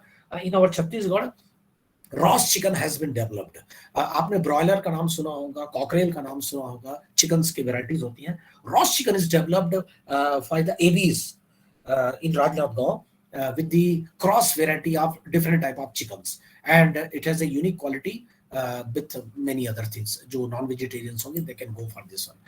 Trademark is also there for the protection of traditional knowledge. Banarasi sari, Rajasthani हसली, and famous Bareilly का झुमका, they are the trademarks और अभी भी यूज किए जाते हैं. Likewise that the our famous Dubraj, नगरी का दुबराज चावल, because Nagari has a very unique biodiversity nature, free from still free from many of the environmental pollution, and the quality of soil with the natural manure is there. So Dubraj chawal from the Nagari अब काफी हद तक कम हो चुका है, लेकिन is there. Hapus mango, आगरे का पेठा is also there. Trade secret is also there for the commercial purpose, not the traditional knowledge. This is commercial purpose. Likewise, the Coca-Cola has a very trade secret की जिसको आज तक उसने कभी open करने की कोशिश नहीं की. But हमारे जो बैगाज हैं, हमारे जो आयुर्वेदिक्स हैं, उनका जो ट्रेड सीक्रेट्स है उसको हम इसमें ला सकते हैं. सो जैसा कोका कोला फेमस है, तो we can do also with the famous object. KFC has a trade secret also. Google's search algorithm is still a trade secret. In Chhattisgarh there are a lot of trade secrets are also there जिसपे काफी बातें होती हैं, लेकिन मैं बहुत छोटे छोटे एग्जांपल लेना चाहूंगा. Those who are related with the Raipur and nearby area, they can easily frame out this one. Anyone visited nearby the area of our Jayastam Chowk, and once a time there was the Bhakta tea stall, and it was very famous कि भक्ता की चाय एक बार जिसने P लिया तो बार बार पिएगा. उसने आज तक अपना ट्रेड सीक्रेट नहीं बताया कि उसमें क्या मिलाता था. Exactly like that, जो बिलासपुर को बिलोंग करते होंगे, मौसा जी का समोसा बड़ा पसंद आता है. उनके मसाले बनाने के जो तरीके हैं, that is a very unique type of treatment. In Dhamtari that is a फटाका चटनी, very famous. अगर आप उससे पूछेंगे कि आपने कैसे बनाया, बड़ा सिंपली बोलेगा टमाटर और मिर्ची मैंने बनाया, but what is the combination of that particular, वो आज तक नहीं बताते हैं. So this is a trade secret also. जो लोग बिलासपुर रोड पे कभी जर्नी किए होंगे और if they want to be feel, तो it is a normal process to make rasmalai, but near the village of Simga, it is the Tarpongi, where the rasmalai is very famous. So if you go through the trade secret also, then they have to go for their production. और यदि वो production करना चाहेंगे तो intellectual legal instruments को use करके they can कर सकते हैं. Because in India traditional patents laws do not protect our traditional law directly. अभी भी ये प्रैक्टिस में नहीं आया. The patent law in our country grant intellectual property right to patent novel techniques और मेथड, उसी पे अभी तक फोकस है. बट ट्रेडिशनल को लेकर के हम थोड़े से कहीं ना कहीं इग्नोर करने लग जाते हैं. So as a part of I want to summarise my presentation here. In a knowledge-based economy, intellectual property rights are very important for the sustainable development of society. Yes. If you want to go for the sustainable development of any society, you must have to know the traditional knowledge, because still we have a very good sustainable knowledge with all over the country, and specifying Chhattisgarh, which I have been focused in many of the portions are there. So with an ambulance of the customary information framework available to this, we must have to be safeguarding this traditional information conventional knowledge model in a very other way in a difficult undertaking. And that's all from my side. This is a famous Dhanyavad tattoo from the Ram Nami, present in Bastar and many of the area nearby of Kabir Dham. They make a tattoo all all their body as Ram Nam. So they are dedicated for the Ram Nam. So with the name of the God, I want to finish my presentation. Thank you all of you. Thank you very much, sir. It's a very nice session and very good and interactive session. I think this is the best session of our FDP program. Yeah. Thank you, sir. Thank you for wonderful. And I want to thanks BIT Raipur once again for calling me for this wonderful interaction also. And very active participants are also there. Thank you, all of you. Thank you. Any questions for participant side? Yes.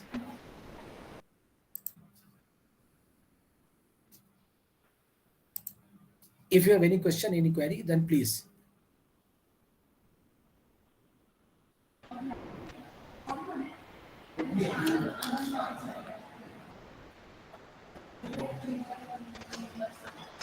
Any question, ma'am, from any of the participant?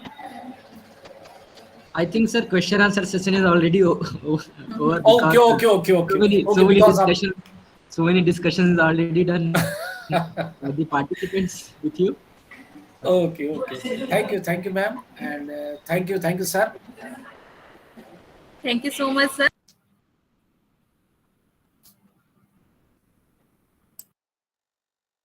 I think you are muted, ma'am. I can't. Sorry, sir. Okay. Thank you for this wonderful session. Your thought has really enlightened our mind, sir. It's a great pleasure to hear you from. Thank you, ma'am. Thank you so With much, your sir. due permission, may I leave the session? Yes, sir. Yes.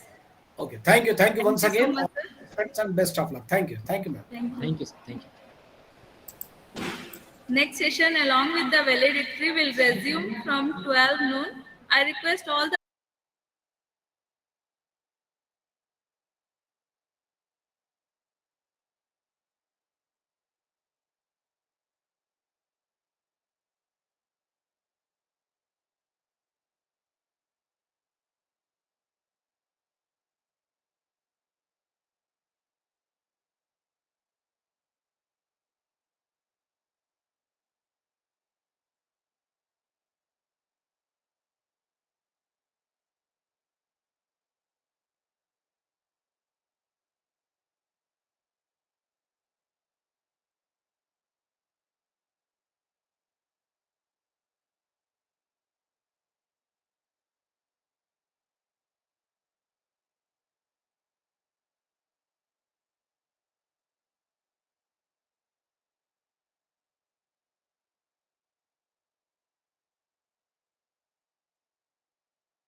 Hello,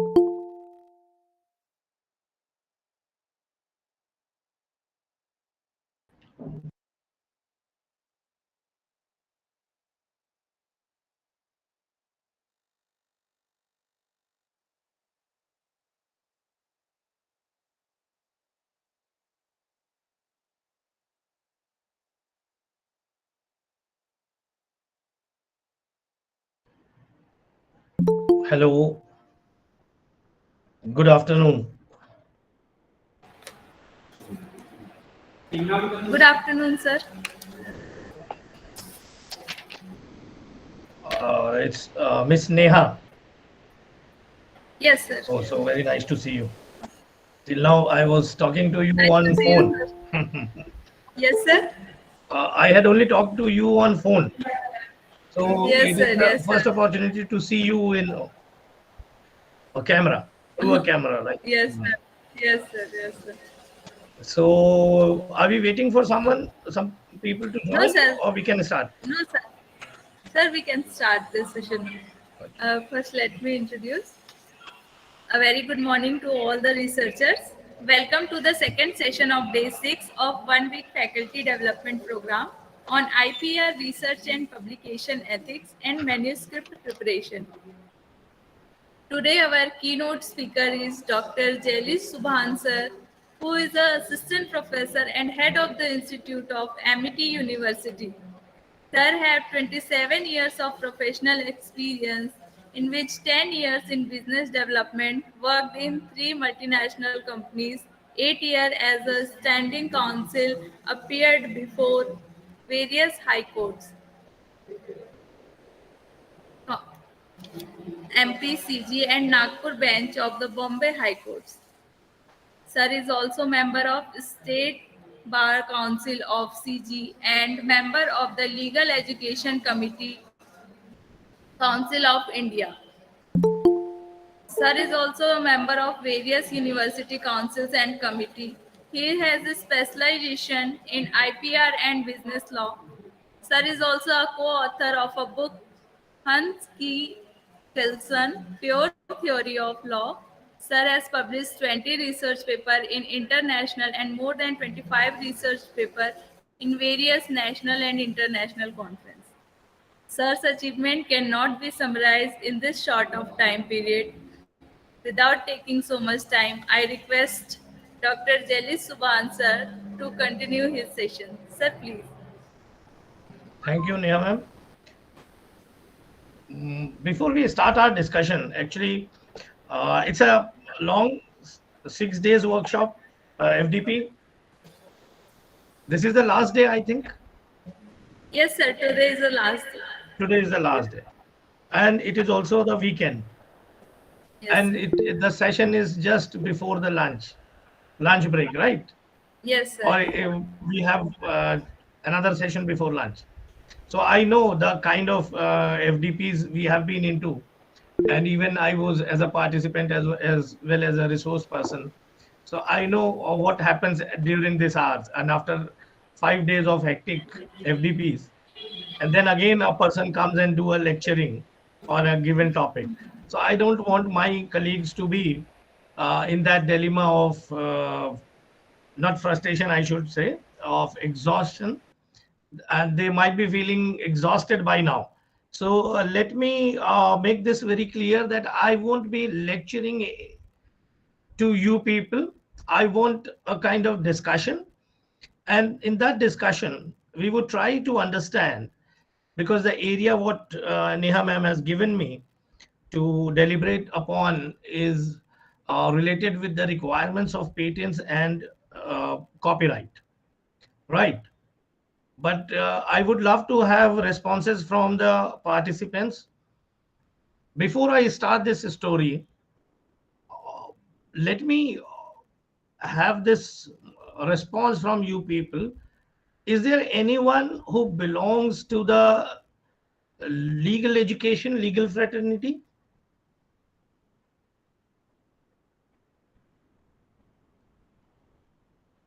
Yes, please. I can see there are many people in the session. Yes, sir. Uh, are you from a legal background or law education background?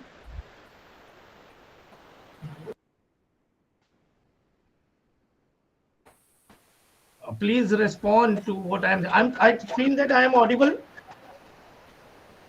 Yes, sir. So I have never been to an FDP as a resource person to the people coming from technology. So I believe that most of you or all of you belong to the technical education, that fraternity of technology. Yes, sir. We are from engineering. You all people are from engineering. But what about other participants? Are they in a mode of not responding, or they don't say anything, or they are not allowed to speak?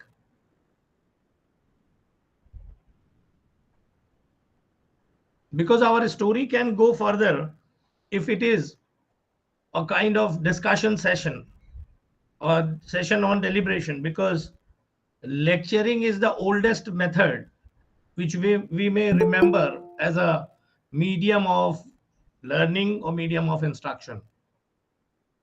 Yes. So can we have a response from anyone of you? Any one of you?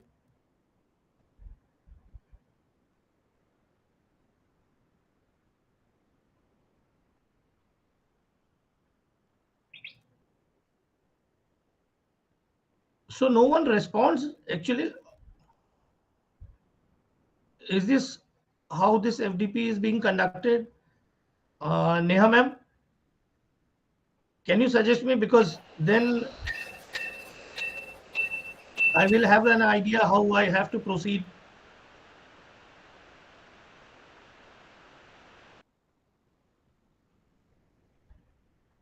Hello. Yes, sir. Uh, are they not in a habit of responding? Sir, we have to wait for a few minutes. They will Okay. respond. Yes, sir. Okay. I can see people are still coming. Still Hello, sir. there. Very good afternoon, sir. Very good afternoon. Khwaja Mohiuddin. Sir, So where are you from?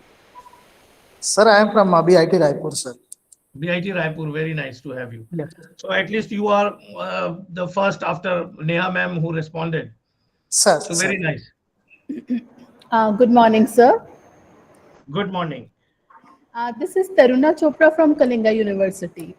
Very nice, Taruna ma'am. So Yes, you also sir. belong to the technology fraternity? Yes, sir. I'm from the computer science department. Very good. Wonderful. Wonderful to have people coming from technology and a person who is a student of law deliberating on matters which are primarily or related to law. Yes, sir. But now Yes, people are all over the world. They are discussing technology all over the world. They are discussing law and the protection, what can be provided to them for their innovations from their creations. Right. So that is how we are into. So at least two people have responded. So that is wonderful to know the medium and the mode of my instruction, because I believe in the mode that it should be very much discussion based. It should yes, not sir. be it should not be plain that lecturing, and none of the people who are participating are really interested, and they just go on in a FDP to obtain a certificate. So that should not be done. So let us Yes. begin the story.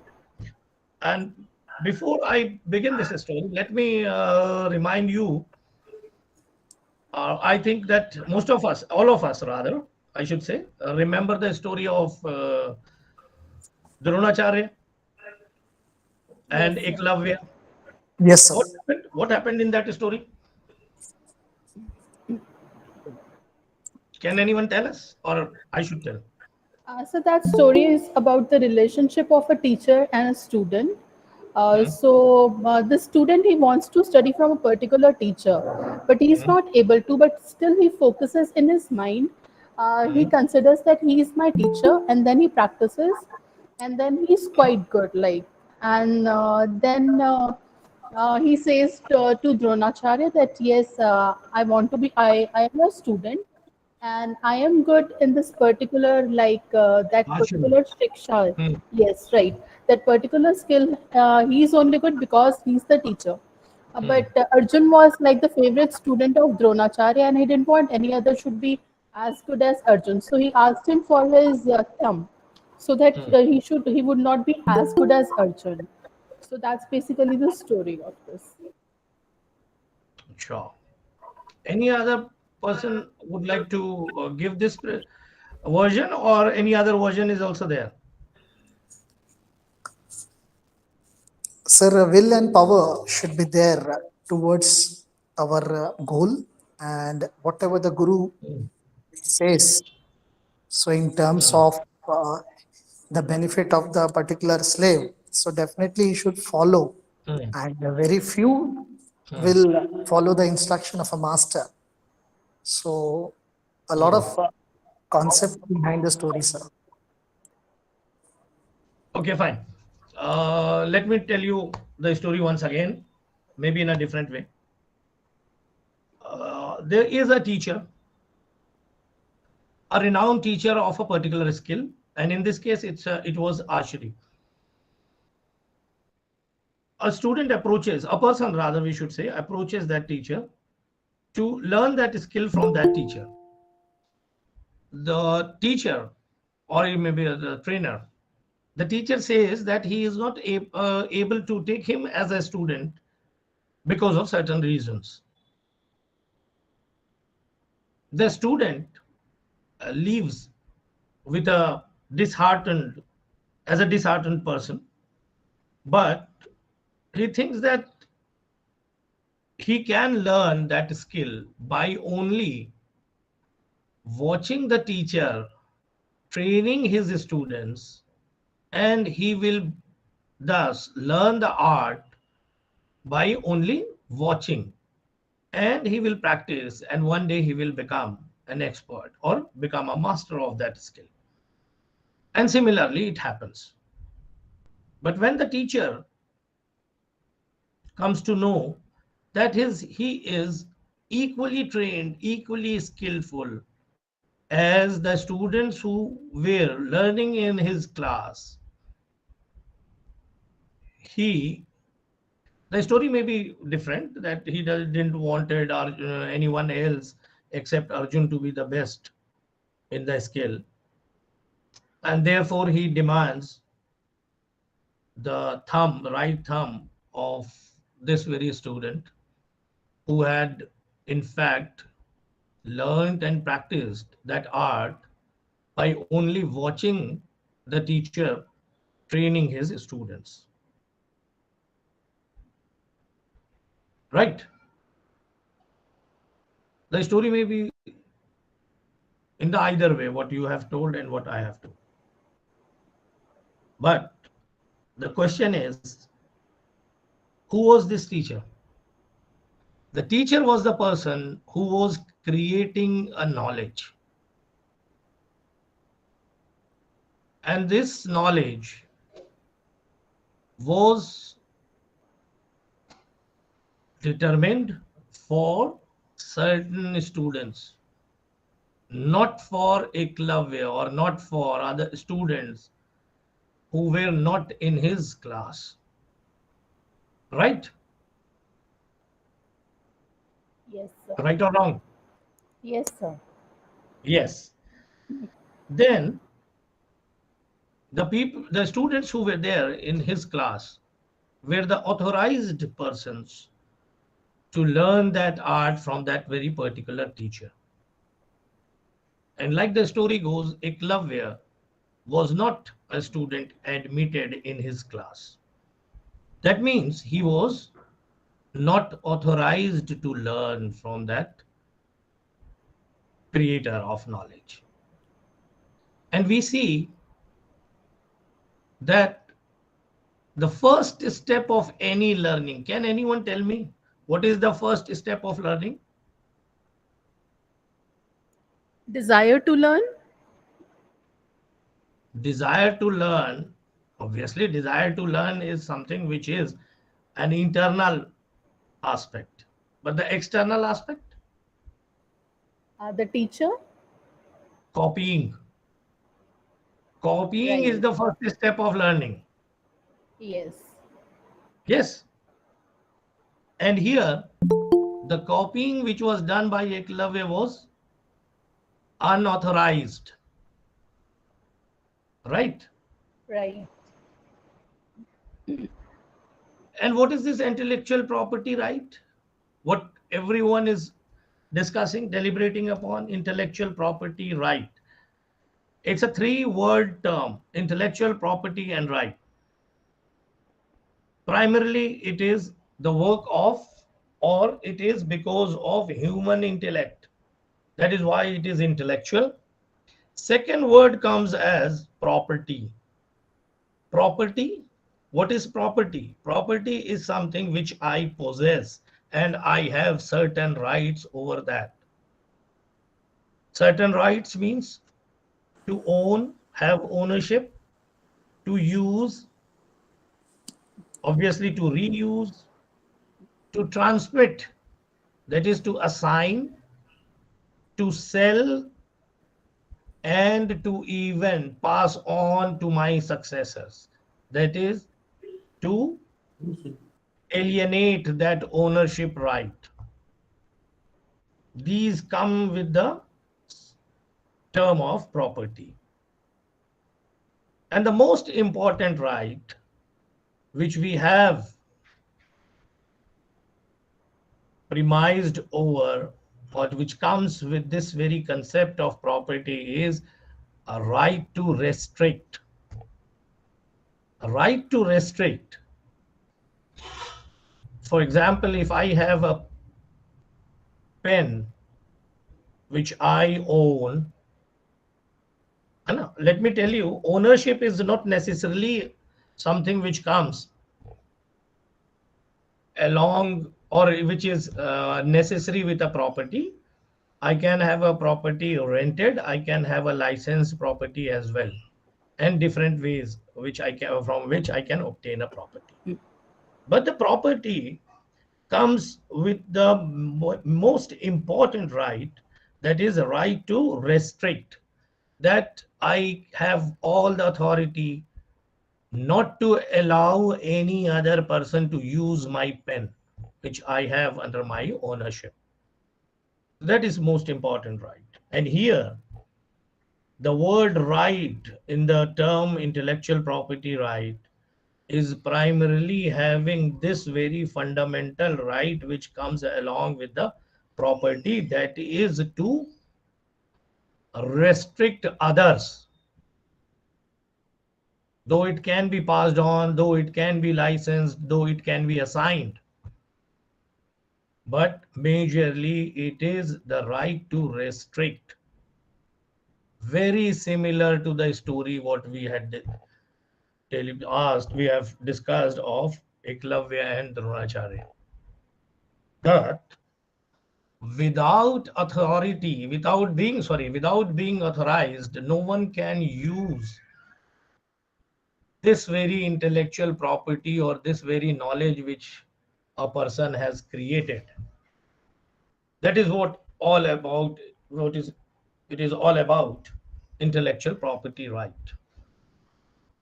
And there is a very big difference between the intellectual property and the property what we normally know.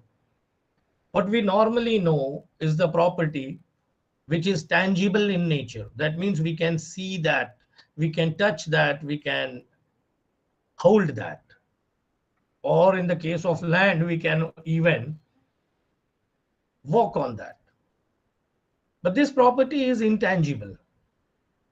It is present, but it cannot be seen, it cannot be felt, it cannot be lifted, it cannot be touched, but still it is there. Right? I think I am a bit clear on what intellectual property right is. Now comes the Yes, question, sir, clear. what is this patent? What we are supposed to discuss? What is this patent? Is there anyone amongst us who knows the meaning of this word patent? This word, only this word patent.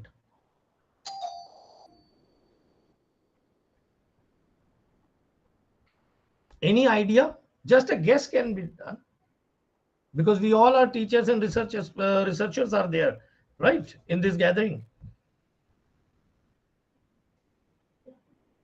Patent means which is open, exhibited, which is prima facie available.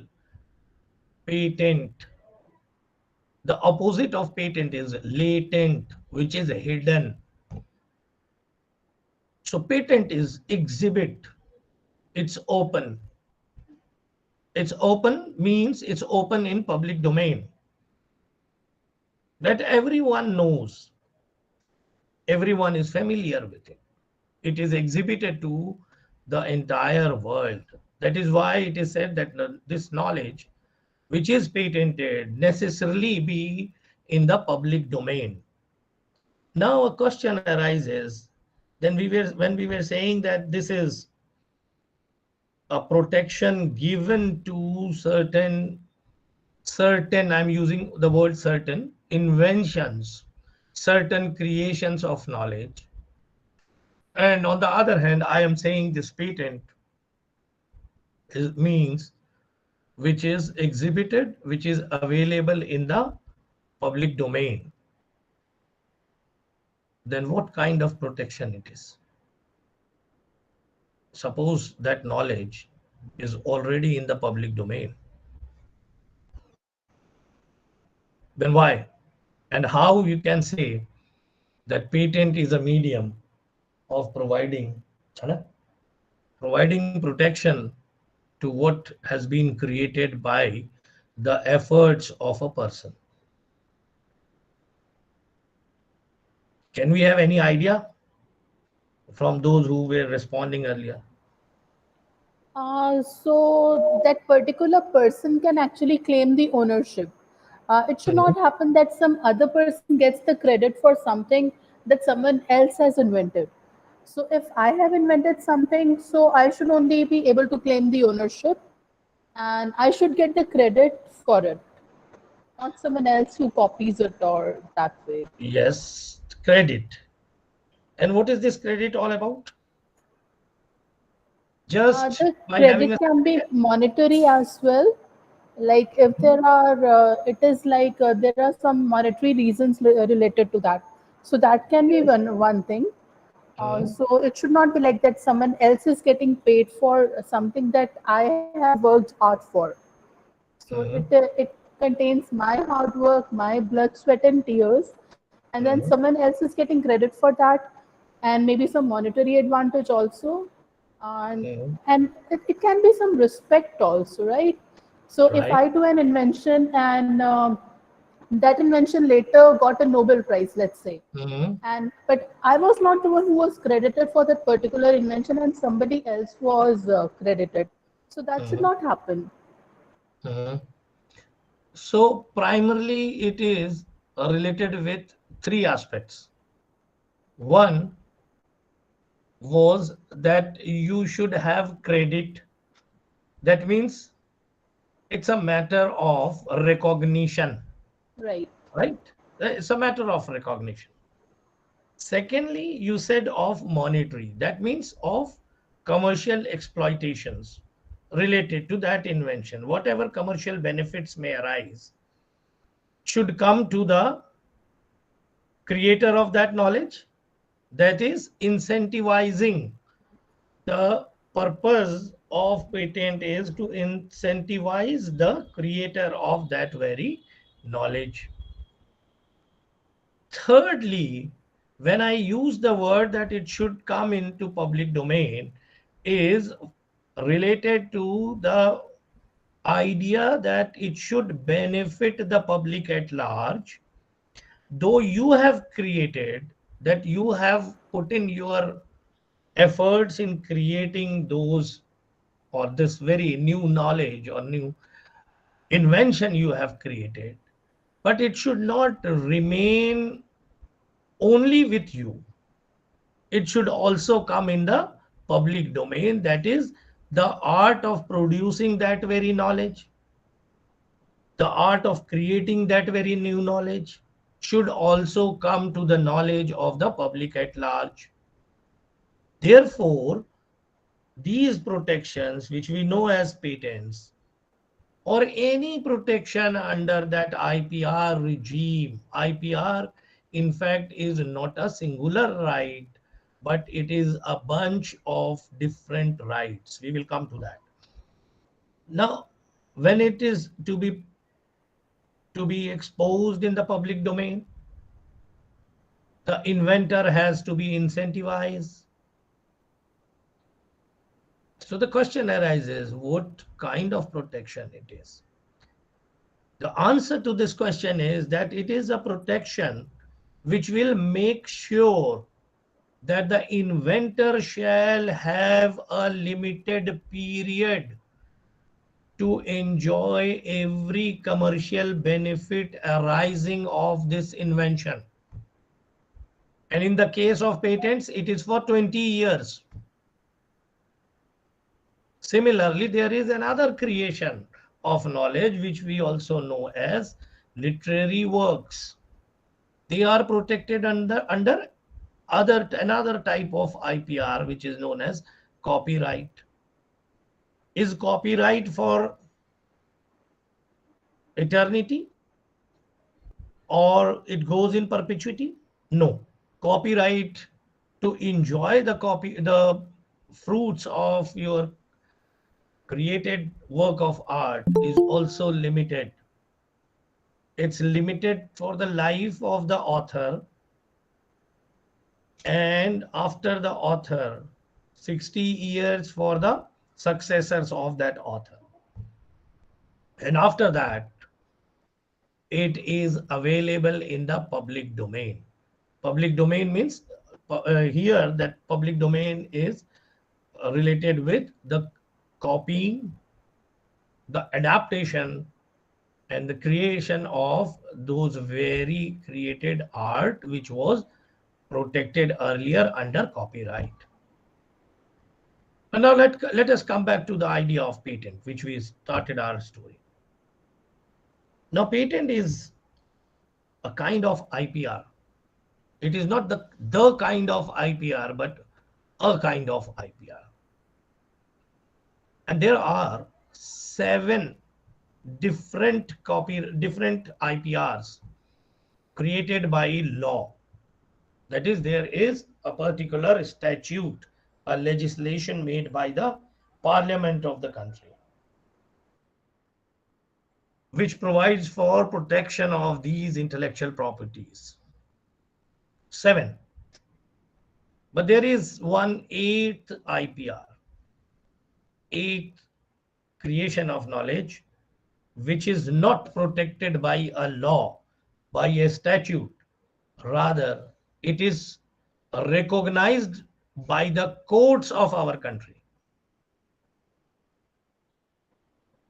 Can anyone have the idea? 7. Let me first enumerate the 7. First, patent, trademark, copyright, software, the written software protection, that art of writing software protection, then plant variety protection, 5, GI, 6, and design, 7. 7 statutes are there, 7 acts are there, like the Indian Patent Act 1970, Indian Copyright Act 1957, and so on and so forth. But there is an 8th IPR also, which is recognized as a IPR by the courts. Is there anyone who has this idea? What is that 8th, or what should be that 8th?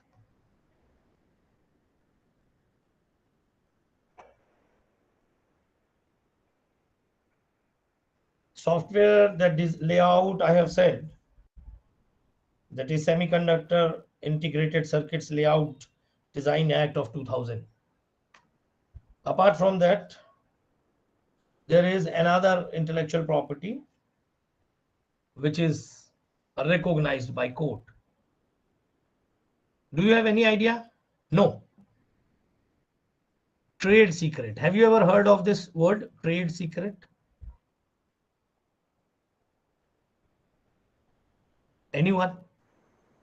Yes, sir. Trade secret. Do you know about any interesting event related with this trade secret? Just like prior to this session in the morning that we had, it was like in that the sir was telling us about various trade secrets. So like he talked about the trade secret of the spice mix in KFC chicken. So Yes, that is a trade absolutely. secret. Absolutely correct. Then there is a Pepsi case. Yeah, Then there is a Coca-Cola. thumbs up Coca-Cola case. Ah, right, Yes, Coca-Cola sir. case. Coca-Cola case also. So these are only recognized by courts in our country, that they are not protected under any act but recognized, and these are the rights which remain a right till eternity, or we can say there is no time limit to these protections. Only trade secret. Now the question comes, like we started with patents. What is then patents all about? What does it cover? What does it protect? Patent protects only products and processes, nothing apart them. Product and process. The requirement of patent is that it should be what? A new product or a new process. To understand it in a very layman's language, it should be said that there should be a new product or a new process. That is the element of novelty. Novelty should be there. Second aspect is that it should be non-obvious. Non-obvious. That means it should not have been a prior art. That means it should not have been known, or it should not be non-obvious. Non-obvious basically relates to the processes. Like for example, if one day I try to file or to obtain a patent on the process of cooking rice. It's also a process, how we cook rice. No one has patented that. And suppose I just put down that process, that first you have to take rice, boil it in water, then drench that extra water once the rice is boiled, and just give that boiled rice a bit of heat and put off the stove, and your rice is ready. This is also a process. Can it be patented? No. For what reasons? That it is non-obvious. It is already known by the people. So the first requirement of novelty comes with this second requirement of non-obviousness. Then the third requirement is that it should have industrial utility. That means it can be produced for the consumption of people at large. It should be producible, a new word I have coined, producible or manufacturable.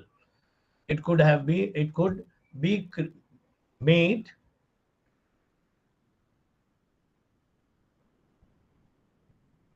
but no, someone has replied, I'm not looking at that.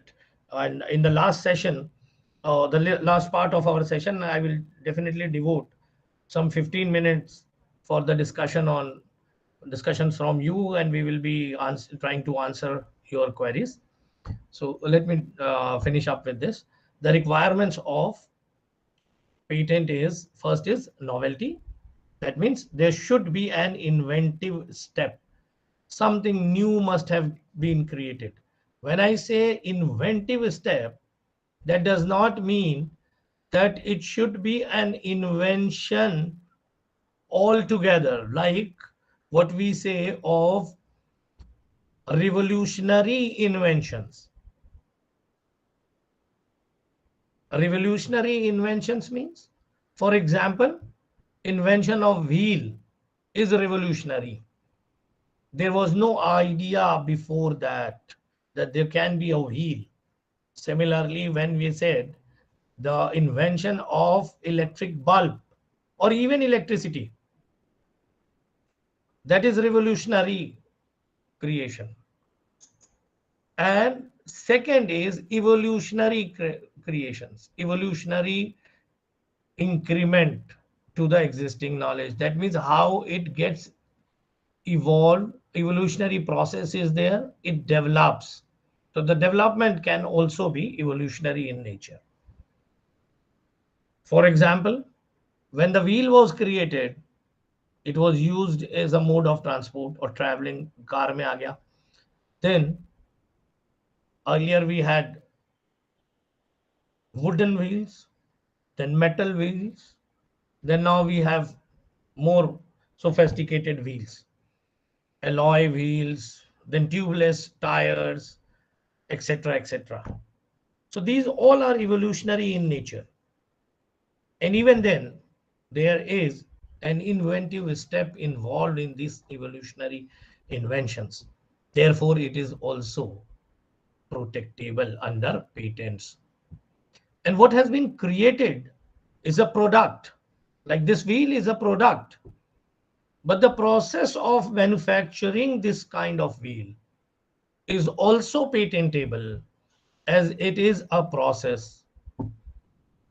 You know, most of the patents what we have in our country are related to protection of processes. A very few may be there, which may culminate into a product. But earlier there are only processes.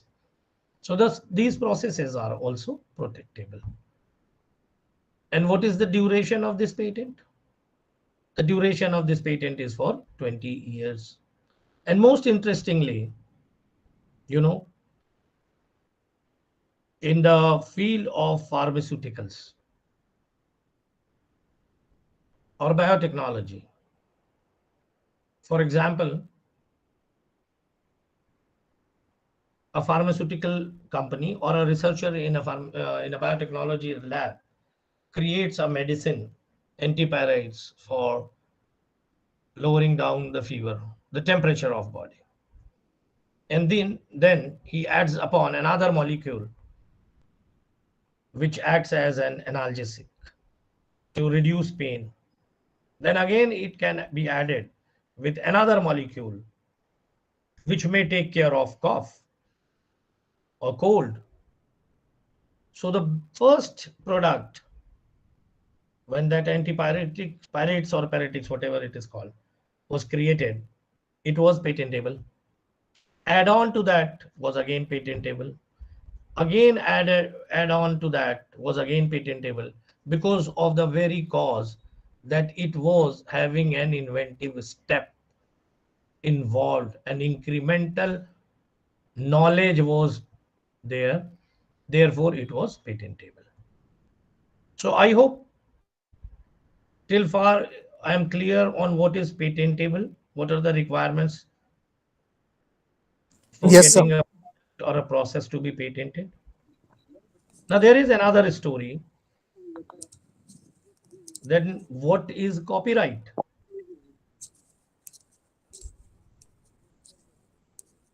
Copyright is the protection, intellectual property rights protection under IPR regime to protect the work of art. Any work of art, and any work of art includes literary work, musical, dramatical, cinematograph,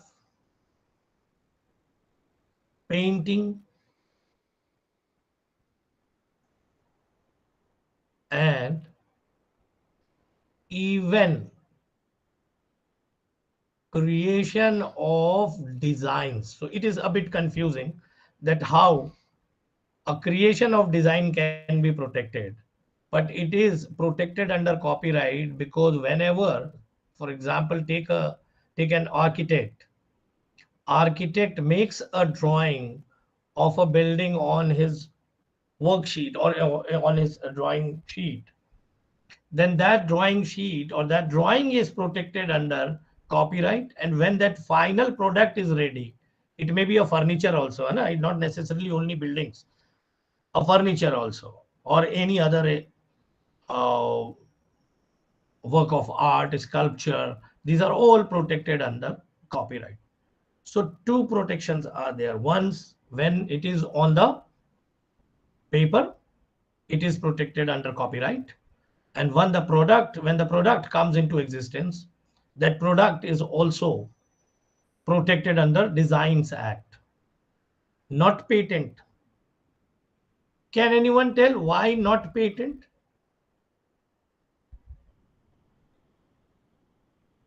If the discussion of patent was clear, let me repeat the question. I had in my discussion related to patent said that a product or a process is patentable under, oh sorry, it's protected under, protectable under patent.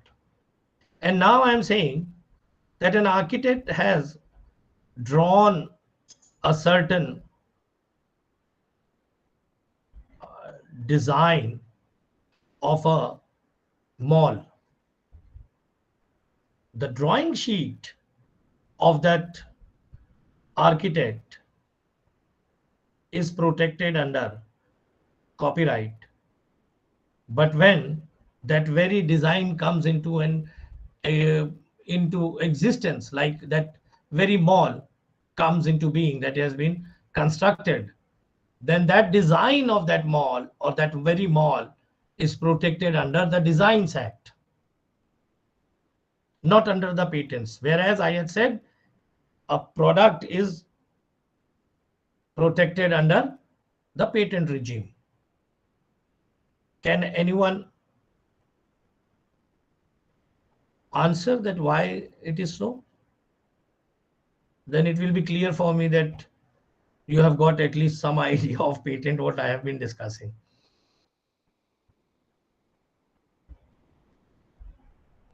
मेरा question clear नहीं है क्या? Or I am not audible? Sir, you are. अच्छा ठीक है, very good. So it is not protected under patents because it is not a product which can be industrially produced. It is only a sculpture. It is only a kind of work of art which has been created there. It lacks industrial utility, though it has inventions. A new novelty is there, and utility on the part of industrial application is not there. So therefore it cannot be protected under patents, but it will be protected under the Designs Act. Sorry.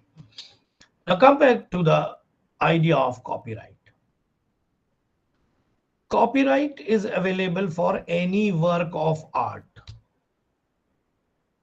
Literary work, that is writing, that is drawing, paintings, cinematograph films, music, and even performances are now protectable under copyright. Is there anyone who has heard about Usain Bolt's victory signal, what he makes after completion of his race, of his event? He is also demanding a protection to that very action for obviously commercial exploitation.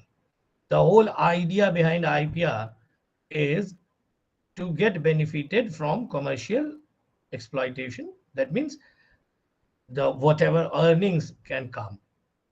So a performer can also have a protection under copyright. Now, very interesting question I make to all the teachers who are present here. Is there any copyright to your lectures, what you deliver in your classrooms? No, sir. No. Acha. So how many of you think it is no? It can be copyrighted, Hmm. but till yet we have not proceeded ahead for that. Yes, obviously, it is protected. It is protectable. No one can videograph my lecture without my permission and use it for commercial benefits, except me. When I allow anyone else to make a commercial benefit out of my lecture, then only he can use. Otherwise, my right to restrict prevails. And as far as I told you, that this copyright protects the work of art, and the patents protect the creation of product or process. In both the ways, it is creation of new knowledge. But how patent can be availed or how obtained? Patent can only be obtained by applying to the patent office, which requires the disclosure norm. It includes that the knowledge what you have created has to be disclosed to the patent office, and your exclusivity will remain till the period for which that patent is provided. Similarly, what will be the process to obtain the copyright? Here comes a big dilemma. Copyright is a right which subsists in the work of art itself. Like if I have written a letter, my copyright is there, it subsists in the that letter what I have written. Then why we need to apply for copyright protection? This question arises.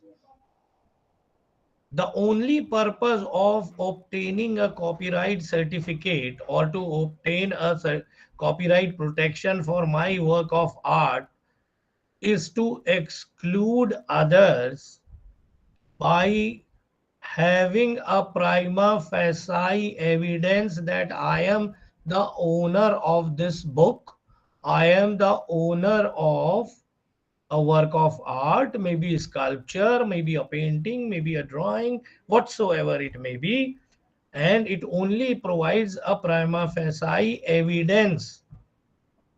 Because if any dispute arises, anyone infringes upon my copyright, the onus of ownership will not be upon me, rather it will be upon the petitioner, that he has to prove that that work didn't belong to me, rather it belonged to him or her, and for that reason he is permitted to allow to exploit that very work of art. I hope I was able to uh, convey whatever little bit I could do on this topic, because even if we take patent or copyright in uh, separately also, 1 hour is very less time. It needs a full sessions for at least 14 hours to try to understand what is the difference. But let me tell you very interesting aspect. Since you people are from technology, as the technology goes on developing day by day, we have development in this IPR also. Like in the very latest scenario, when we are talking of artificial intelligence, data analytics,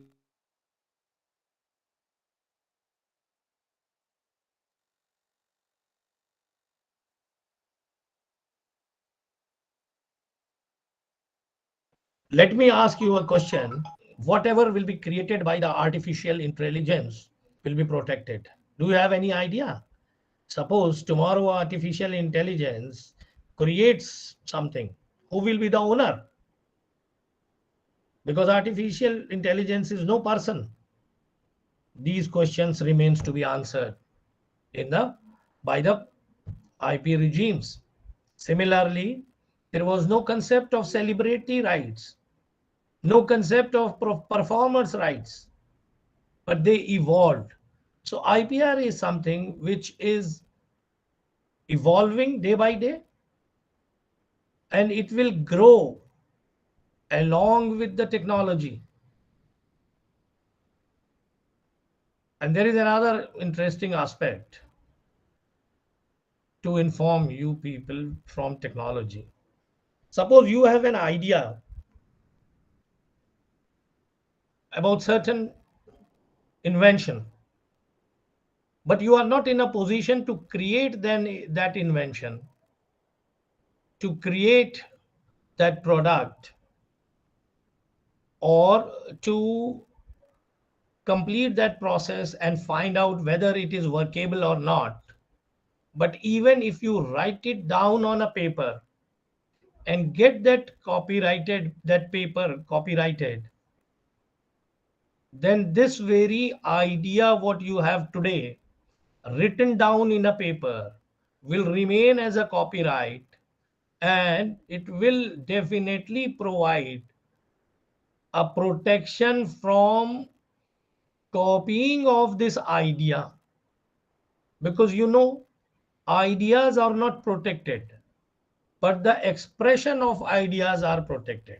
Though it may happen that you may not be able to have that product or that process established, but even if you write down that idea in a paper and get it copyrighted, that idea as an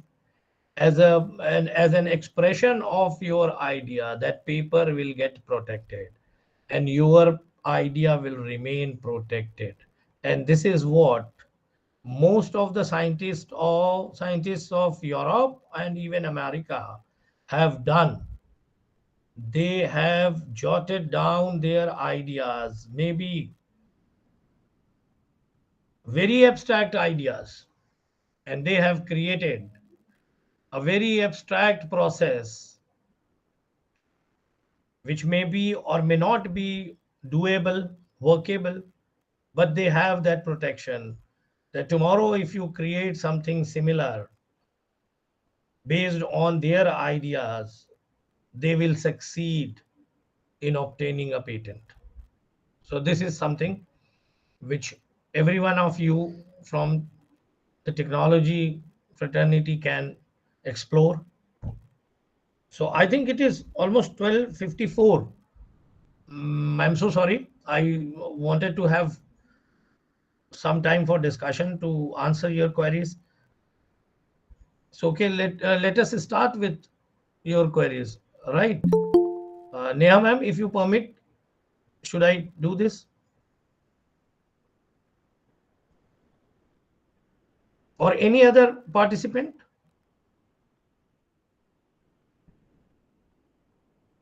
If you have any question, any kind of query related to copyright, related to patent. Yes, sir, I have one query. Mhm. So, like you were saying that if we have a copyright, so it is till the lifetime of the author, and after 60 years for the successors, right? Yes. Hmm. So, like now, if I want to copy some work of Shakespeare or just want to adapt it, I can It's do available. that. Yes, obviously you can do that. That Okay, is so why whatever films are changes being. I want to make, okay, You can do. Even I tell you, there was a junior, my junior in the. Uh, not He was not in my university, but he was a junior. He was studying in National Law University, Delhi. okay, He has written a book named Das Capital. okay, We know Das Capital is written by Karl Marx, okay. but he has taken the name and it's valid. It can be done. All right. So I can Even the just name can be rewrite Romeo and Juliet and change the names of the characters, and that's totally obviously fine. that can be done because it is not protectable anymore. All right, all right. So if somebody has applied for a the life of the patent is for 20 years. So if Yes. somebody had applied a patent like 20 years back, so I can reapply for that particular patent now. Actually, it is not possible because it is Okay. very hypothetical question, but it is not possible because what Yeah, it happens? is kind of, but since it was like the, that, so the yeah, process that's is the process is a bit different in India and in the case of US. What happens in okay. India? Acha, hi, let me tell you, these IPRs are territorial restricted also, right? Right. And the process in India is that if you file for a patent, Okay. immediately upon acceptance, because there are certain conditions on which you cannot file a patent. That means you cannot file a patent for frivolous claims, frivolous inventions, and even you Okay. cannot work on atomic energy that has been restricted under our statute in under the Indian Patent Act. Apart Okay. from that, if you file for a process or a product to for patenting, Okay. immediately it will be the what do you say objections will be called for. Okay. And suppose it has been created elsewhere by any other person, it will be only given a period of 1 month. And if the Right. objection comes, then there will be a discussion on whether to apply to provide patent or not. But after the expiry of another 180 days, the patent will be awarded to you.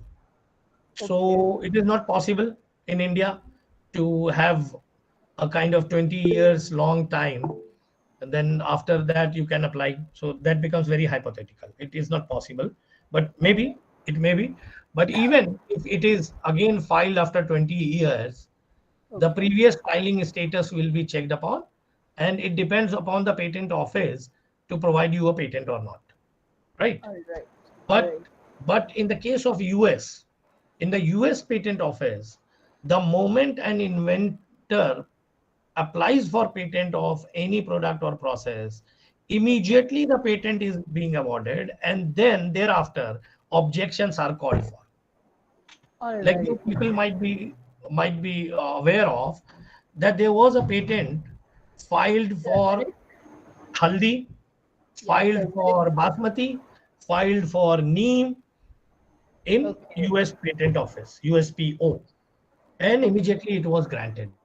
Then objections were called, and when India and Pakistan jointly opposed that basmati rice patent, Okay. India neem, then haldi, and so forth, it was taken back. Okay. And very interestingly, those patents filed in the US for haldi, neem, etc., were filed by the Indians. Okay. All right. Okay. Okay. Now let us come to another story. Let me tell you and ask you another question, because as a matter of fact, as I said, I am a student of law, so I am full of questions. Let me Okay. ask you: are you people aware who is the person who has the largest ownership of music in our country? Who owns A.R. music? Rahman? A.R. Rahman. Okay, very fine. And any other? Any guess? No. And any guess from other participants?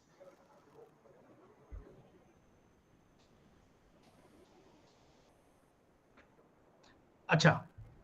So whenever such kind of question comes, who is the owner of highest copyrights of music, one will conclude that either it may be a musician, either it may be a music producer, or a film producer, or someone who is into manufacturing of CDs, LDs, or whatever it is, right? Right.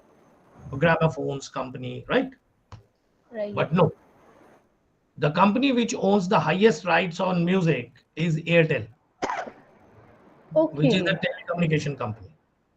Okay. Okay. So IPR is not only limited to the people who create new knowledge, but All right. it is purchased, it is worked upon, it is financed by corporates also. Okay. And lastly, if there is no other question and no one is asking anything, let me conclude this session by Sir, actually, saying, I had one more question, if I yes, yes, may ask, yes, if you please, yes, allow me. please, yes, please. Sir, like I am from the computer science background, Mhm. and the session prior to this session, like we were discussing like regional cuisines and Mhm. certain like traditional things that we have that we can Additional patent, knowledge, yes. which yeah, traditional knowledge which has not been patented so far. But when we try to go for patents, we try to go for something that is related to computer science. So Hmm. if somebody has to like patent a particular dish or a cuisine or a recipe, only the person belonging to a particular stream can do it, or even like if I want to do it, I can also do it. Anyone can do. It is not the basic idea that if I am a law person, I cannot have a patent. I can All also have a right. patent, right? Whatever I create. Then the All second right. question is related to the cuisine.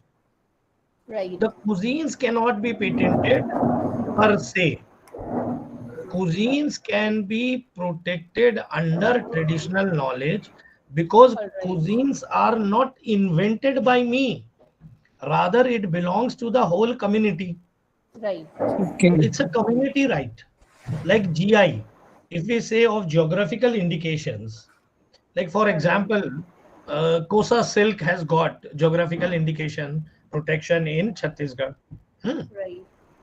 But the art of creating Kosa silk or weaving Kosa silk belongs to a particular community. Yes, sir. So it's a community right. है ना? All right. Thank you, sir. Yes.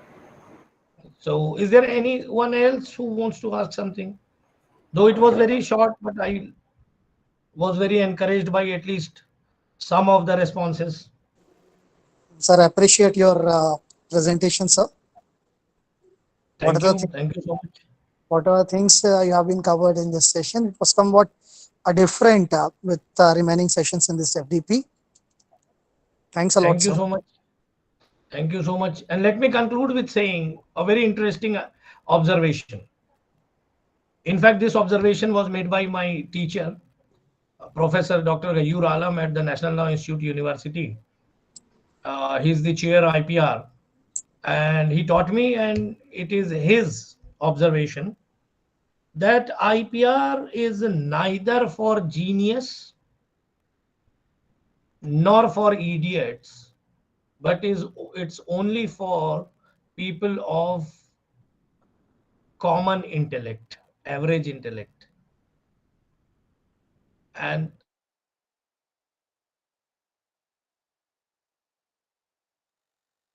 wrote Ramayana for copyright, neither Edison created bulb or whatever invention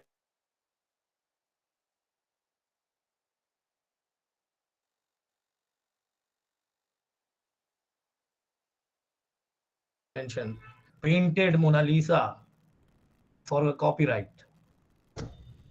So when we say that IPR is a medium, is a way to incentivize and to encourage the creators of knowledge, it is for people like us who are having an average intellect.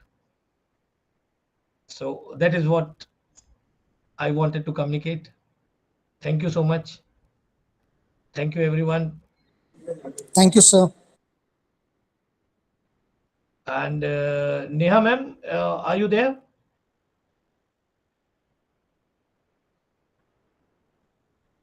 Can I leave?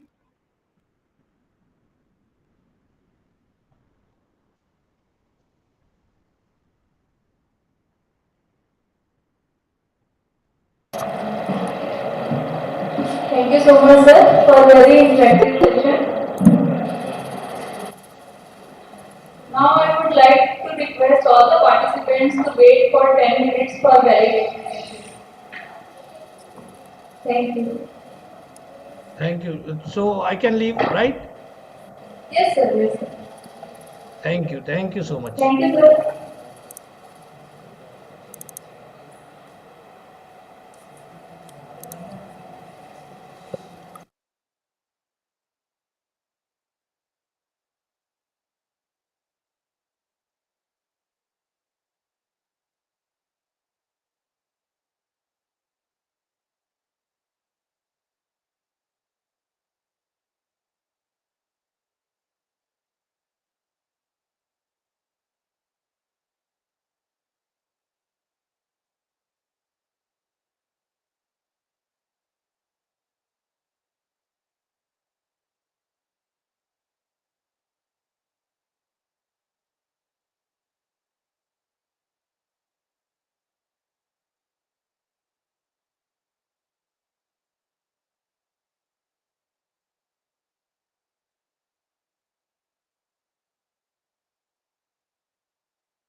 A very good afternoon to all.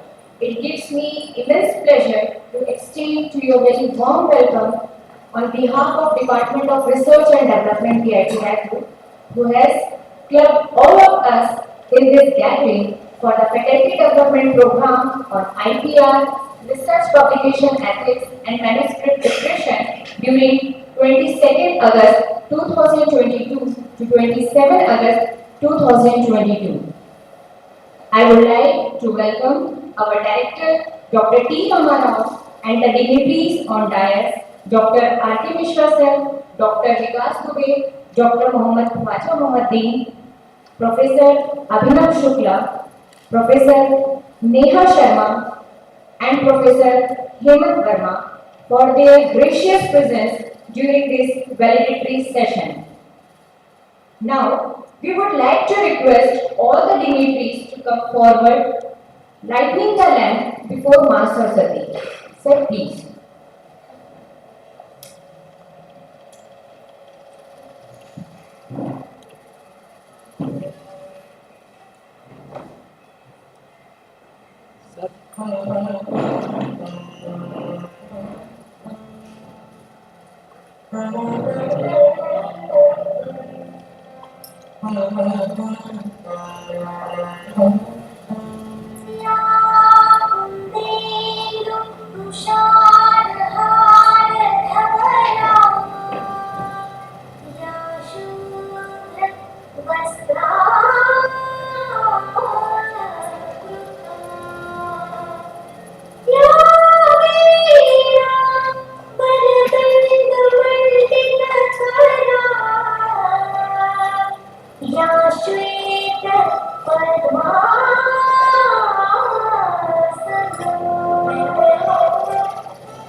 देवै सदा वन्दिता सा पातु Saraswati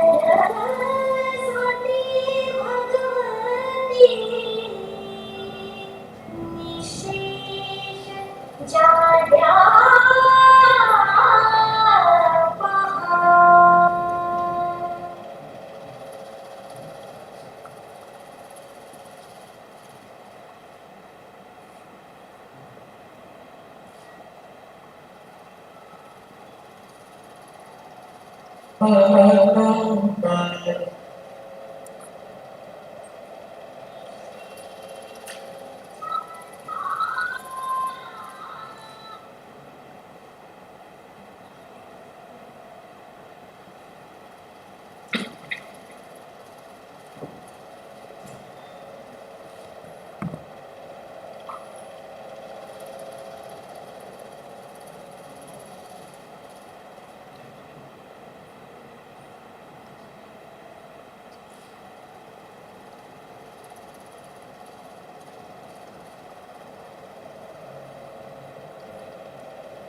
Finally, finally,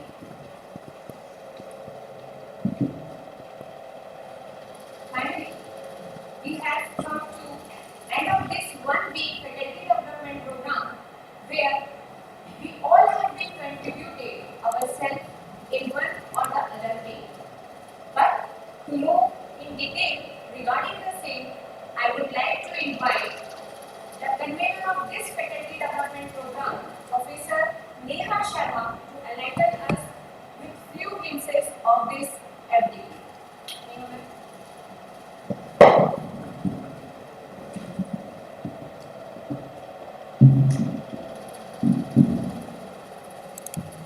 Thank you so much, ma'am. A very good afternoon to respected Director Sir, Dr. T. Ramanujan Sir, all the deans, HODs, faculty members and the staff members present here. The 1 week faculty development program on IPR research publication ethics and manuscript preparation is organized under the Department of Research and Development Cell of Pillai Institute of Technology, Raipur. This activity has been organized to enhance the awareness of faculty, researchers, scholars in the field of research paper writing, patents, its patentability criteria, process of filing and patents, article preparation and submission, uses of citations, references, use of mental softwares, etc. The FDP has conducted in 60 different sessions of 1 hour each session. The resource persons of the FDP are Dr. Amit Dubey sir, who is the scientist E as well as director of CCOS Jaipur, Professor Rajat Malhotra sir, IP attorney and a principal consultant of IDR to IPR, Dr. Ramesh Chandra Panda sir, chief scientist of WeGrow India, Dr. Shishir Vin Sarma sir, who is assistant professor in ITM University, Dr. Prasanna Sarma sir, proctor and professor of MIT University, Dr. Jailis Subhan sir, who is the head of the institute of MIT University, Dr. Vikas Dubey sir, Dean and Research and Development Cell of Pillai Institute of Technology, Dr. Khwaja Mohinuddin sir, Dean and Training Placement, Pillai Institute of Technology, Dr. Shilpa Sharma ma'am, Assistant Professor of Department of Chemistry. The first session was led by Dr. Amit Dubey sir, who had given his keynote initially providing an overview about the IPR, that is what is the IPR and what is the importance of it. He actually covered the various aspects of IPR like copyrights, patents, trademarks, industrial design, and geographical indications. The talk generated many queries and he very patiently answered of every question. The relevant industries examples are added a lot of values and meanings to this session. The next session was led by Professor Ramesh Chandra Panda sir. He first gave an interesting historical background about the emergence of IPR and how developed countries have somewhere uses the concept of IPR. Later, he spoke about the infringement, inappropriation, and enforcement of the intellectual property right and how there could be possible breach of law or criminal laws depending on the type of intellectual property. He incorporated examples of various countries which made an easy understanding of the concept overall in a very interesting and relevant session. The next session was led by Dr. Khwaja Moinuddin sir. He has delivered his keynote in the area of research paper writing, patent and its patentability criteria and references along with the mandate. He has given a brief explanation about the various references styles, that is how to secure our patent in out of India, various types of patent, applicability, and uses of Mendeley software and so on. After that, the next session was delivered by Dr. Vikas Dubey sir as a keynote speaker in the area of publication ethics, publication misconduct, scientific misconduct. He has given brief explanation about the scientific misconduct such as falsification, fabrication, and about the plagiarisms in the paper, that is questionable research practices, misuses of research data writing. Overall, this session is very knowledgeable and informative. Then our next keynote speakers are Dr. Prasanna Sharma sir and Dr. Cecil Windsor, who has delivered their keynote on the approach of conservation of traditional knowledge to the intellectual property rights, availability of how we can use these tools and how it can be useful for the research and the data analysis, or how we can find the impact factor of any journal. After that, our next keynote speaker delivered his lecture, Dr. Shilpa Sharma ma'am, on the topic of basic elements of manuscript preparation. That is, what is the manuscript and how manuscript can be prepared. Later she covered the topics like selecting the journal and what are the key points of the maximize to your publication effectiveness. Our last session was delivered by Dr. Jerry Subhan sir. Sir has an interactive session with the participants about the intellectual property. He discussed about the revolutionary creation and evolutionary processes. Overall, the whole session is very informative and interactive.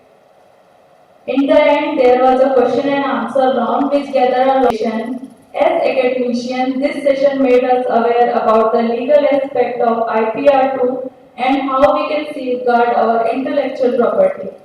The session also covered aspects related to rules, position involved with the regards to publishing your works, invention or ideas. Finally, I would like to thank all the keynote speakers for accepting our invitations to be a part of this successful FDP. Thank you so much.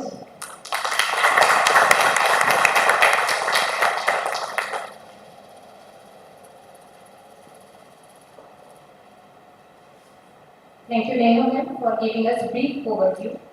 Now, last but not the least, I would like to take this opportunity to invite Dean Research and Development Dr. Vikas Dubey sir to give outcome of this faculty development program in form of his benefit to the participant of this program. Sir,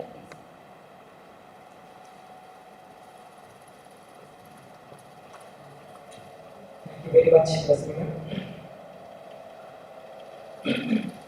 Dignitaries on the dais, respected our director T. Ramarao sir, convener of the conference, Professor Neha Sharma, Co-convener Professor Hemant Verma, Dean Training and Placement Dr. Khwaja Muhyiddin sir, Dean first year Abhinav Shukla sir,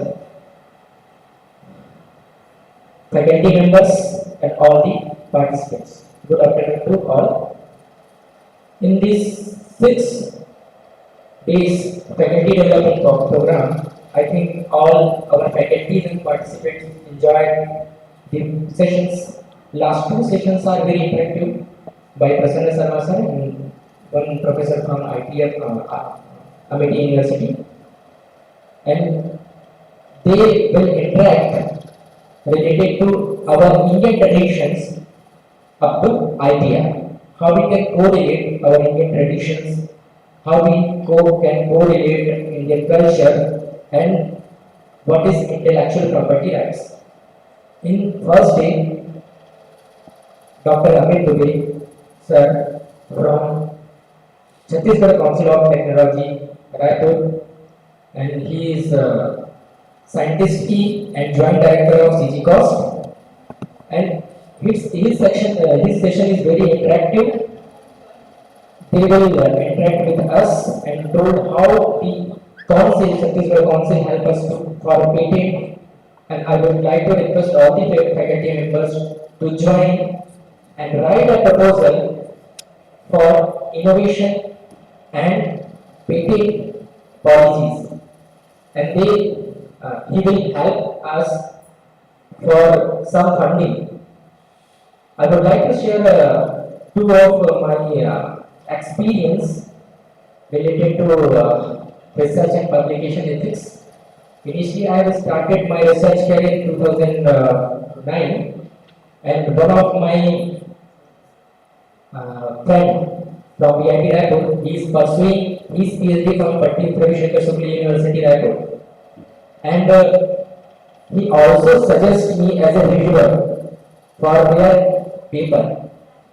And sometimes the paper will come for review, and I will accept the paper for review, but I will go for only the revision or major revision, because lacking of novelty and some misinterpretation in their results. So some papers we will go for the revision, that is major revision, not a minor revision or not acceptance. And I will I have write 2 to 4 pages of comments, that's for major revision. And my friend told me, who is the reviewer is mentally sick, which write 2 to 4 pages of comments for my 4 to 8 to 10 papers. So I must say I don't know actually, and I will try to correct his paper in many way, and my suggestions related to generally structural analysis, because he generally put the structural analysis of by XRD pattern, but not calculate the Hawley-Williamson calculations, and there are so many parameters in Excel differential analysis. So I would like to enhance the quality of the paper. Means if any comments related to reviewers, and that may be a major reason, means that is not a lack of quality of your research paper. They wish to enhance the quality of your research paper. So I always go for the major reason or rejection, because it enhances the quality of your research article. But my same friend, he is working at Pandit Ravi Shankar Shukla University, and some papers come from his lab to him, and he also tried to accept or go for the minor revision. So I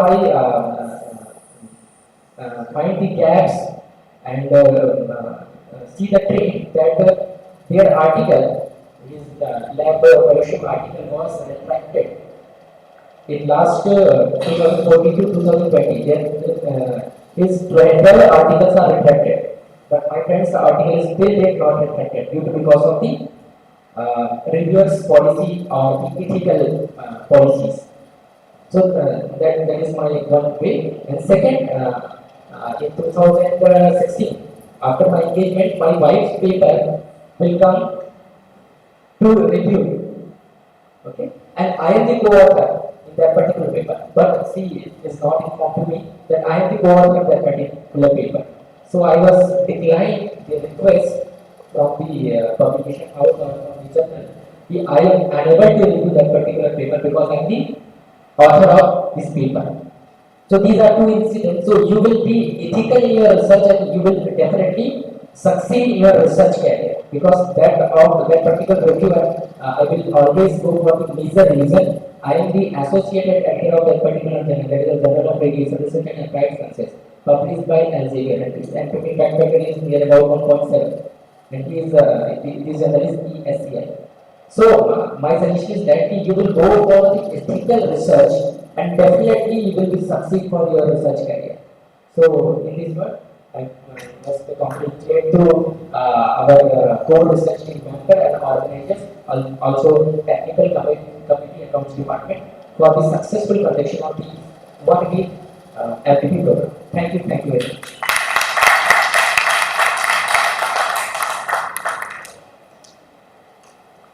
Thank you so much, sir, for your valuable information. Now, I hope this FDP has added a few memories to your life. We would like to know how well have our efforts resonate to you. So I request Dr.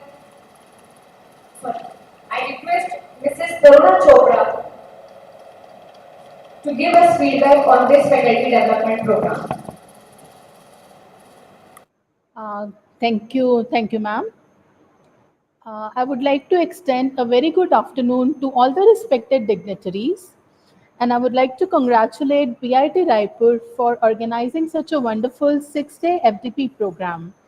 And I would especially like to congratulate you for selecting this wonderful topic, which is very useful, especially, and the knowledge about this particular topic is not very clear to most of the people still. I would also like to extend my thanks to all the keynote speakers for sharing their immense knowledge with us and guiding us with various methodologies of research and IPR. I would like to thank Khaja sir, Vikas Dubey sir, Shilpa ma'am, especially because they were connected with us through all the days, all the 6 days of the faculty development program, and they gave us wonderful guidance and a very good like insight about all the various aspects related to research paper writing and IPR.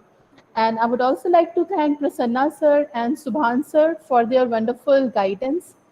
And I look forward to more sessions with BIT Raipur. Thank you very much.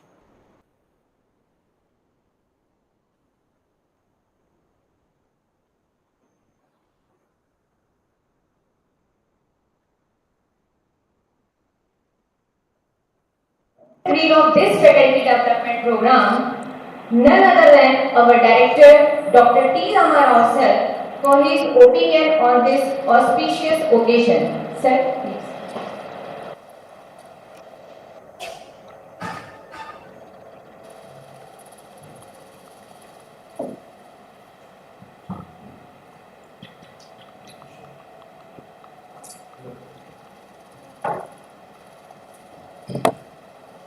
My humble pranams and I lotus feet of Goddess Saraswati, Honorable Dean R&D Dr. Vikas Dubey, Dean Dr. Khwaja Moinuddin sir, RK sir, RK sir is not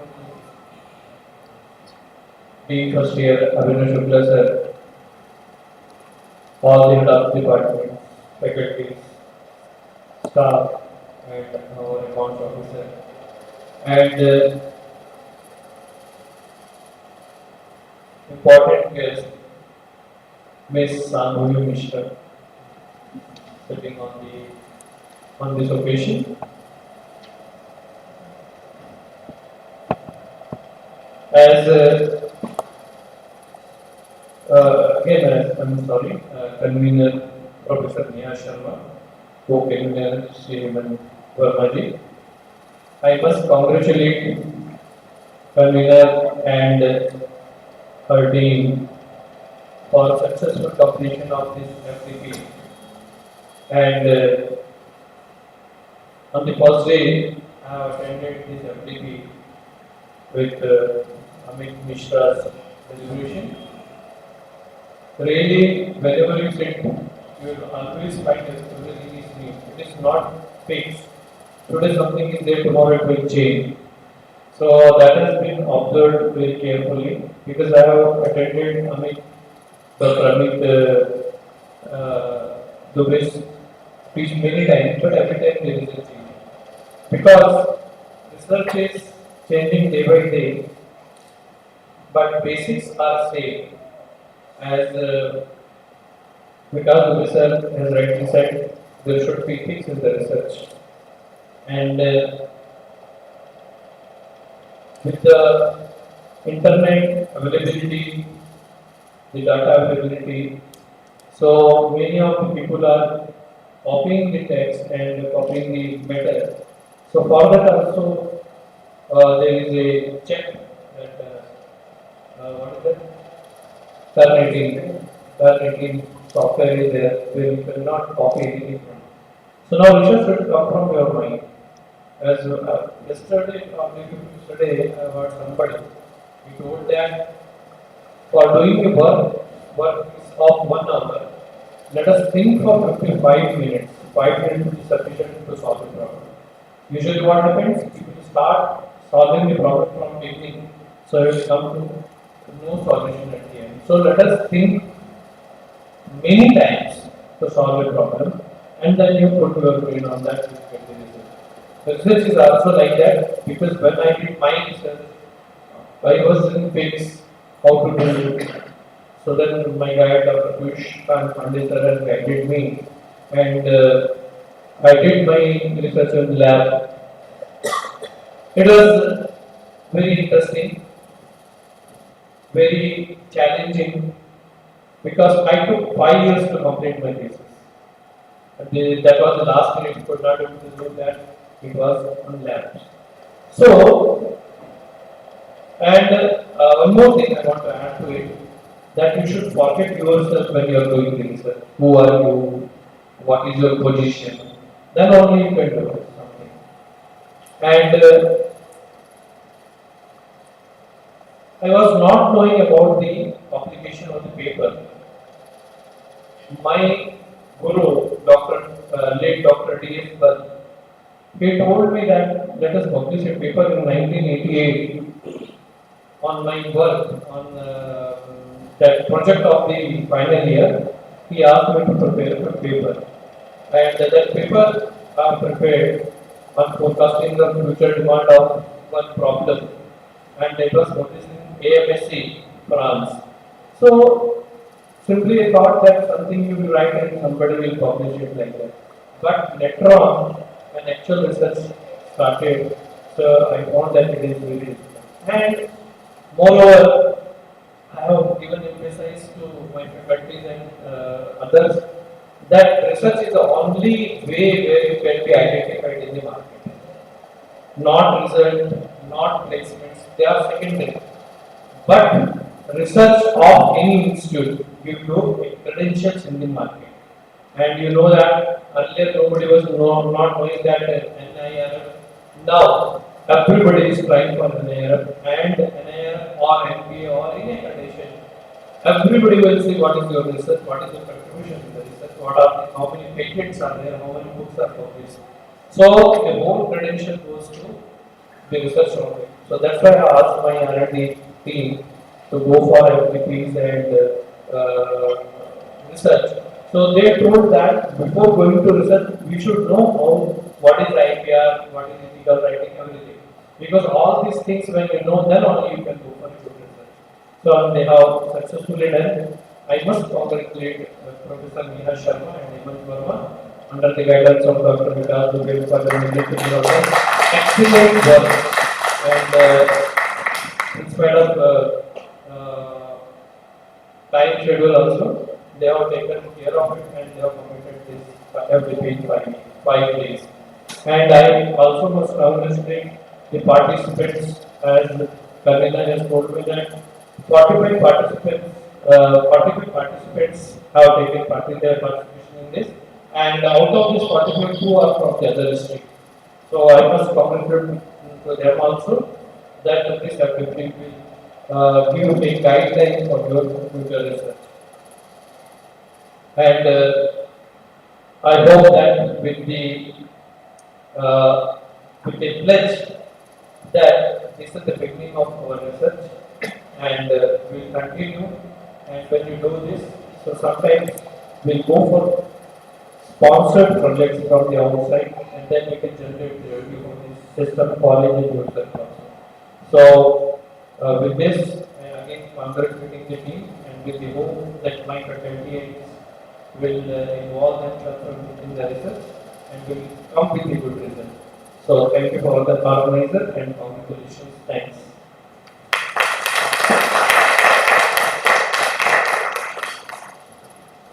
Thank you so much, sir, for your valuable support and guidance. Now, it's time to reward the entire team of Faculty Development Program.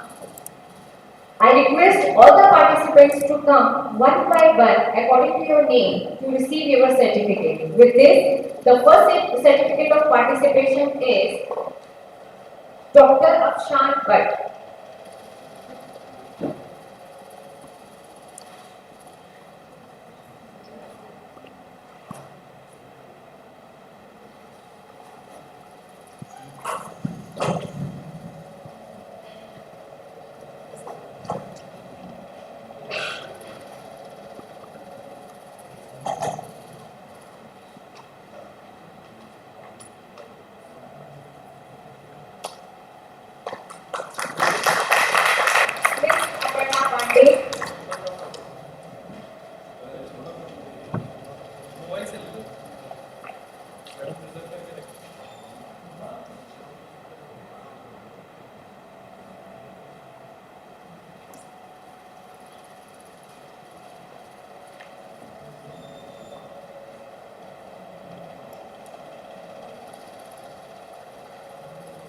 Next, Aparna Pandey.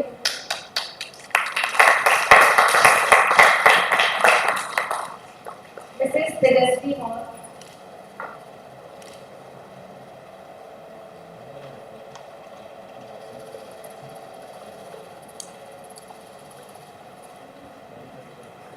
Please put your hands together for her. She is here. Miss Deepmala Pandey.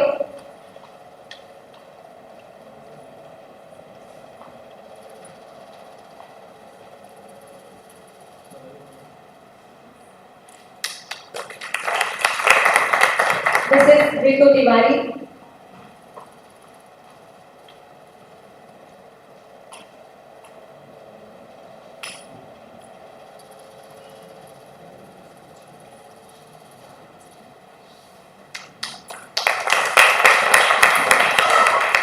Miss Ritu Dhoni.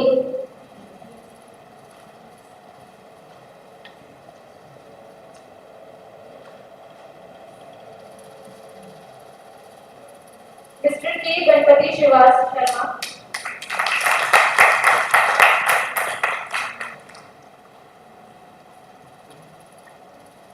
Professor Abhishek Kumar Sahu.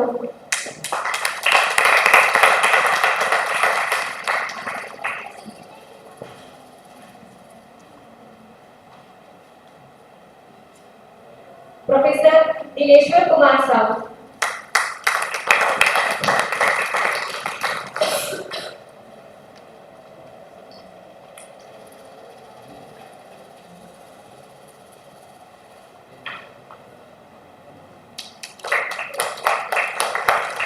Professor Om Prakash Barapatre.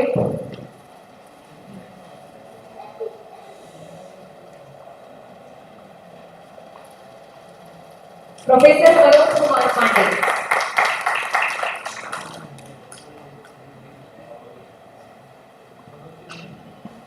Now comes to turn out certificate of appreciation are for technical committee members.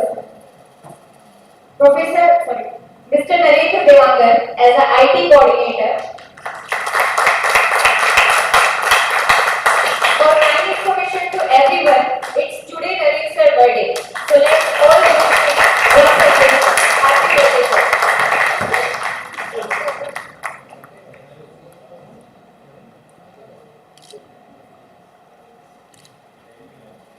Aparna Pandey,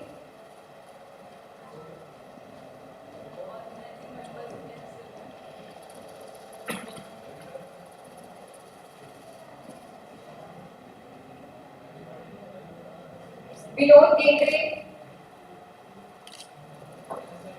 Mr. Bhupesh Yadav,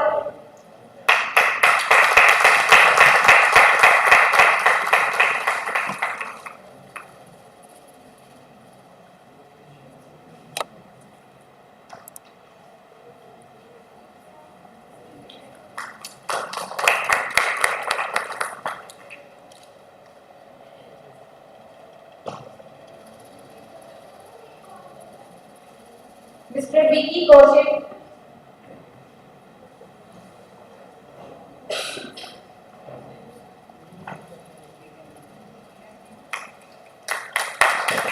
Mr. Sahas Ram,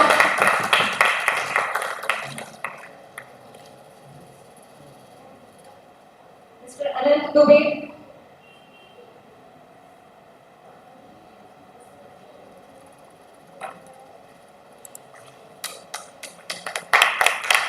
Mr. Shubham Sinha for covering the basis of this FDP.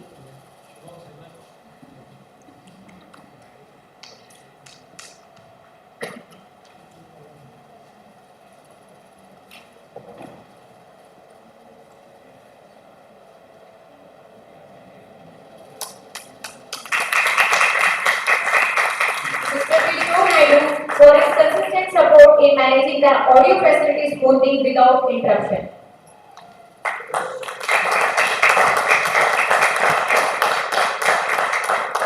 Next credit given for flex and memento printing, Mr. Ajit Agrawal,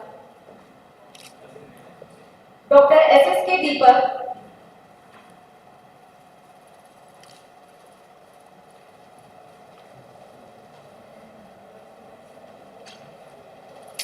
please give him a big round of applause.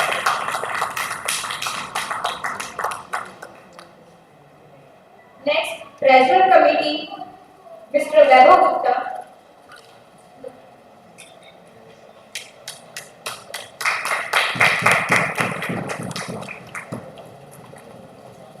Mr. R.K. Paul,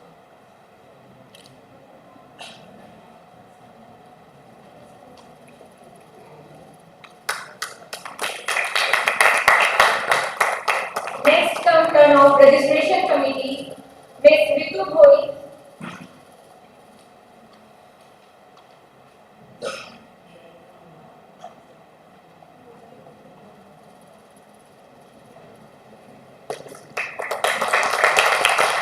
next credit given for press and media publication, Mr. Prameet Tiwari,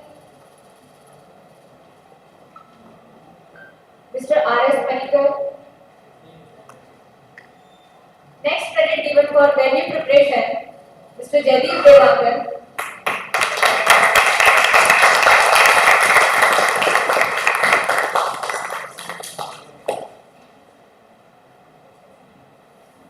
Mrs. Rashmi Mishra,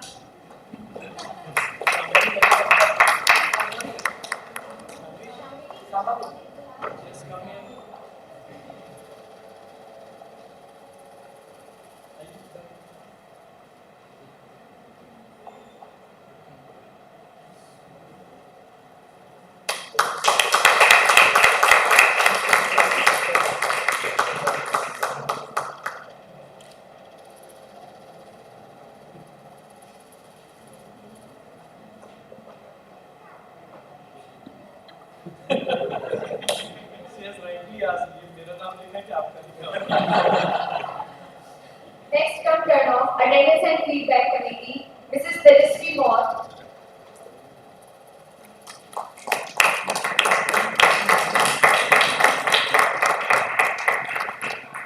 Mrs. Ritu Tiwari,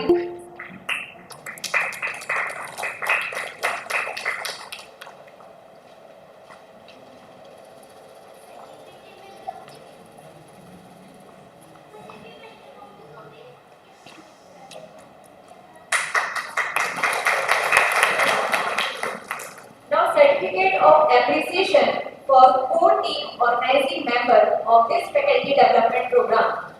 Organizing Secretary Professor K. Anand Babu.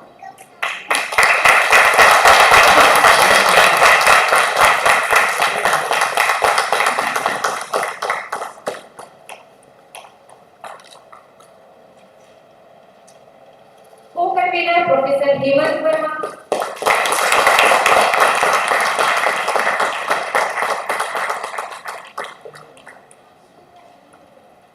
Last but not the least, convener of this faculty development program, Professor Neha Sharma, for her continuous effort to organize this faculty development program successfully.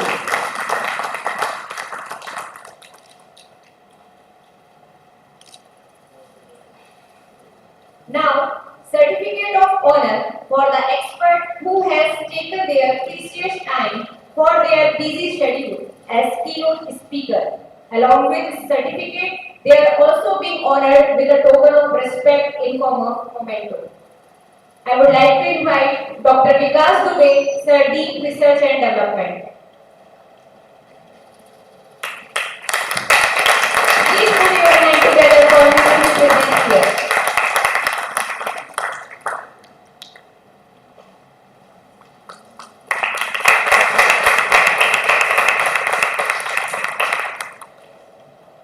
Dr. Khwaja Mohaddin, Dean, Training and Placement. Please give him a big round of applause.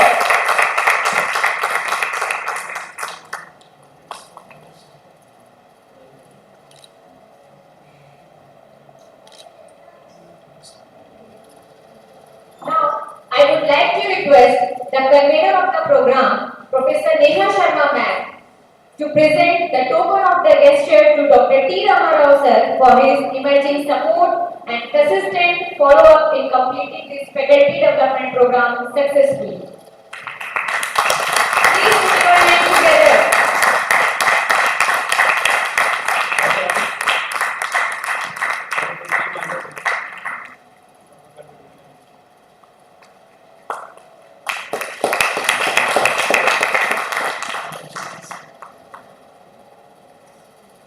Now, I would like to call Organizing Secretary Professor K. Anand Babu sir for vote of thanks.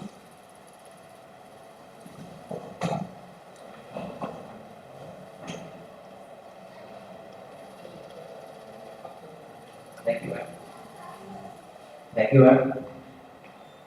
An immediate mind is most powerful weapon on the earth, above the earth and under the earth, and this is God through education. The best research you can do is talk to people. A very good afternoon to Honorable Director Sir, respected deans, all heads, and my dear faculty members present over here. At first, I would like to thank the organizing team of this FDP as you gave me the opportunity to speak on this auspicious occasion, which adds one more feather as an achievement to our institution, and it is a matter of honor for me. I, K. Anand Babu, Organizing Secretary of this 1 week FDP on IPR research, publication ethics, and manuscript preparation, deem it a great honor and privilege to stand before you to deliver the vote of thanks. On behalf of entire VIT family, I would like to thank Honorable Director Sir, without whom this FDP wouldn't be a successful one. I thank you from my bottom of heart. Also, I want to express my heartfelt gratitude to all the keynote speakers who blessed this event with their thoughts and ideas and led the research scholars to cross their boundaries and think differently towards research and patents. I would also like to thank the steering and monitoring committee for continuous presence throughout the event. My heartfelt thanks to the website and registration committee who supported the scholars, faculties in whatsoever issues they faced during the events in all modes. I would like to show my gratitude to all the media publication committee who led this event to reach beyond the state and national boundaries. This type of program cannot be hosted overnight. The wheels start moving about a week ago. It requires planning and bird's eye view for its execution. We have been fortunate to be supported by the team of very active and dedicated employees of our organization, who were very good with their active participation and involvement. In the above context, I would like to thank the printing and treasurer committees of this FDP who supported this event from outside, which made this event much solid. I wholeheartedly want to thank the technical team and venue committee who were the backbone of this event for complete preparation and making best arrangements in such a short span of time for hybrid mode conduction of this event. I truly appreciate the effort of attendance committee and welcome committee for continuous monitoring this event from the day one to the last bite of the event. I would like to thank the organizing team, especially convener Ms. Neha Sharma ma'am and co-convener Mr. Hemant Kumar sir for their consistent efforts in making this activity successful.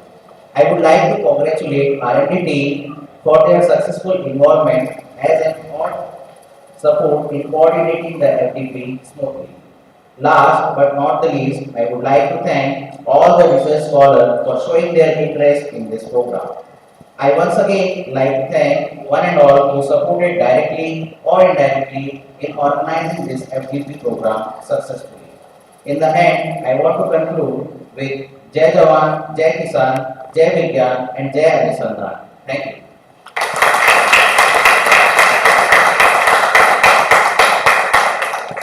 Thank you so much, sir. I would like to request all of us to lead our national anthem.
Thank you to all faculties.